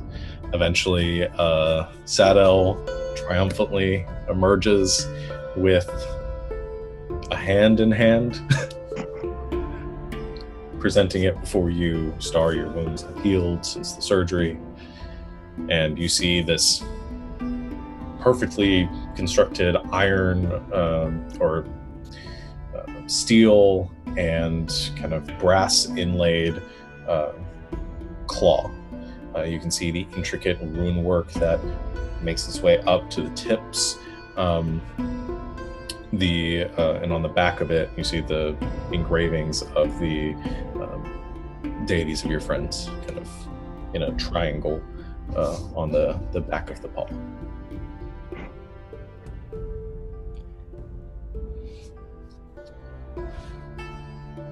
You know, I had this whole speech prepared before, but the words aren't coming to me. But Star, you know, we couldn't do half the things that we've done without you. And you know, you can only do so much with Mage Hand, so I would like to present you with this new hand. You know, we spent most of these days working on it. This symbol, pointing to the crescent moon, this is from Lil. It's the circle of life. And, you know, you may have lost one hand, but we're going to give life back to it with this. And this one, the sword and the lightning bolt, we'll give it strength. And we'll give you strength, the strength of the warrior from Den. And this bell is from me. And it stands for progress. Now, where I come from, your family can't get anywhere without making progress in the business area or agriculture or magic or anything like that. You know, you'll kick to the curb without it. So we hope that you'll take this loss of your hand, instead of being a setback, you know, let it be a step forward for you. And I hand it over to him. Star takes the hand and sort of, while just looking down at it, just, you all made this for me? Yeah. I may have sold the diamonds that we were given, but you know, we figured you being in tip-top shape was more important than some shiny rocks. Worth it. He starts sort of shuddering and just, but after everything, after all of that, and he just starts crying with that. And Give him a hug. Lil runs up and just Group gets on in hug! there. It's just after all of that, I led you guys into the worst fight of our lives just because I didn't think, because I thought I had an easy answer to all of our problems, and we almost died. It wasn't just your choice. We were all saying, yeah, this makes sense, let's go. It wasn't just you. It's all of us. Yeah. And maybe that fight was harder than we thought, but we survived, and it was a fight that was coming whether we wanted it to or not. And we will always back you up. You know, that's what we're here for. We're here to have each other's backs.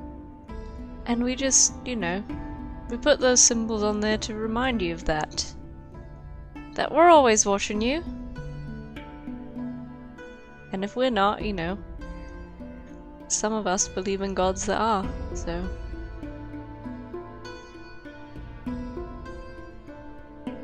Star just sort of puts the hand where it should be and sort of starts doing up all the straps and making sure it's all attached. Okay.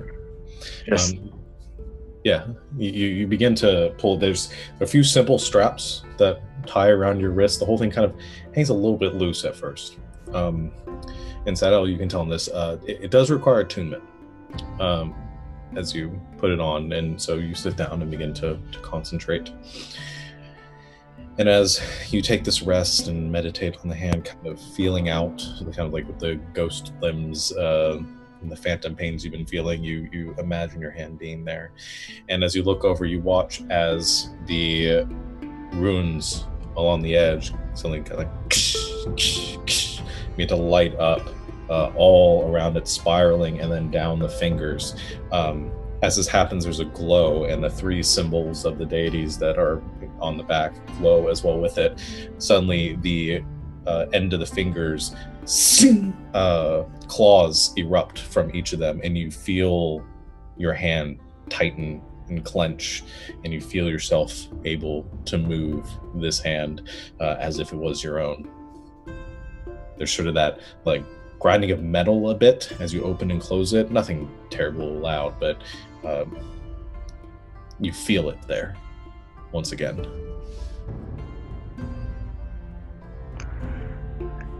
Thank you, all of you. With this, I'm sure I'll be better than ever. And as he says that, you all hear outside some commotion. There's some like calling in the streets, and you hear a horn sound, this kind of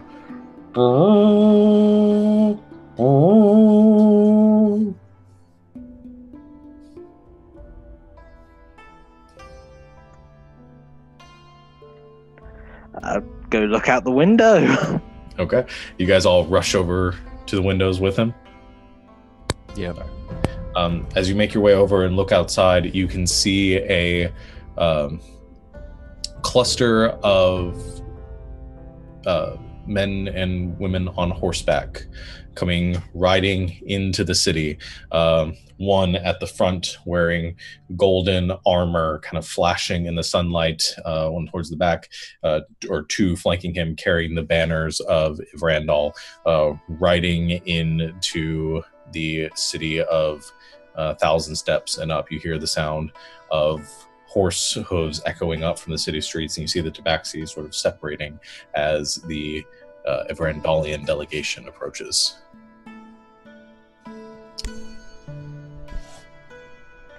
Well, Yeah, we should go talk to them. I'll race you there. And what I'd like to do, because I'm assuming the ziggurat is like sloped downwards. Yeah. So what I'm going to do is I'm going to hop out the window. I'm going to use my new hand just to like steady myself on the side of it and just slide down the building. Okay. As your hand digs into the side, it digs in further than you expected. The claw is incredibly sharp, digging into the side of the stone, and you slide down it. The hand not cramping, not buckling under the weight as you descend down to the ground level. All the rest of you sort of rushing behind, making your way down. Oh, wait, before I go down. Okay. But there are kids here somewhere. There are. They've sort of been gathering, staying with you. They've been clean. They've been kind of enjoying the city. I assume some of you guys have shown them around as you tell them the delegation will be arriving. Yeah, no, I'll go get them and kind of point out through the window. That's them. Okay. They made it. The kids with excitement seeing the banners as they pull themselves up to the window and said, let's go, let's go. All right, let's go. I pick up the smallest one. I put him on my back. Do a piggyback ride. Can I cast my mastiff and put the other two on it so they can ride the mastiff down? Sure. Yay! Can ride down to the bottom, all of you, with Saddle and Dan sort of running as fast as they can behind with the kids in tow. Lucius and Barb coming along too. You'll rush down the ziggurat to meet the Evrandalian delegation. And that's where we will go ahead and end for today. And pick up this next time. I know I don't want to end too. I want to keep going, but we've already almost hit 4 hours, I think. Yeah. And I want, I don't want to just do the rest of the campaign without two of our players. We should do the whole campaign right now. I know. Well, I'm heartbroken too because we're taking off next. Or I'm not going to be doing this next week. And I really 2 whole weeks. I know. But we will pick up with our one shot next week, which will be a lot of fun. We'll get to continue and see how things pan out now that the Evrandalians have arrived and what may be in store there. So thank you for everyone for watching us, and thank you. I hope you all enjoyed. Savannah, you want to wrap us up with all of our thanks? Yeah, sure.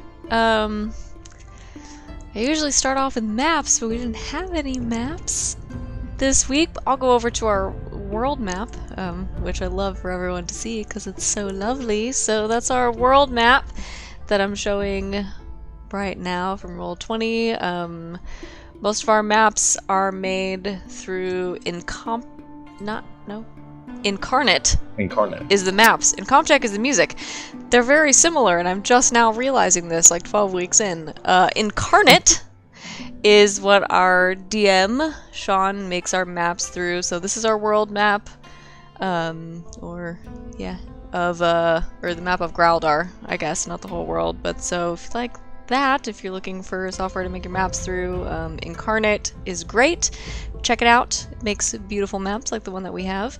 Incomptech is what all our music is through, because the names are very similar. So if you like our music, all of our ambient music and things that we use, whether for our plethora of RP situations or combat, all of our fun music, we get all of that through Incomptech. It's royalty free, so if you're looking for music to use in your own stream or even your own home campaign for some nice ambiance, check out Incomptech. It's great. There's a lot of great stuff on there. All of our character art that you can see on our overlay was made by our wonderful artist friend Julie. So if you like that stuff, and if you'd like to know more about her art or when she's opening commissions and that kind of thing, let us know. You can contact any of us on Twitter or the Survivor Complex Twitter, which we have now, which is at Survivor Complex, or at YouPickGaming on Twitter. Contact any of us. We can put you in touch with her, so she can let you know when she's opening commissions and doing projects and that kind of thing.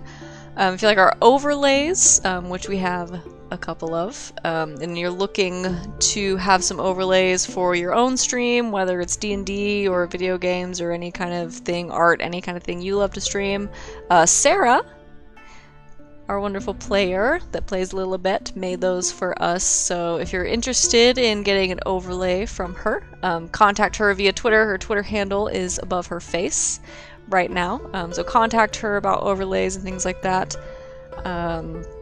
Other than that, we will still be here, same time, same place next week with our one shot, which Alex is going to be DMing in, and most, if not all of us, are going to be playing in. So tune back in for that, and then a week from then, we will be back with our major campaign.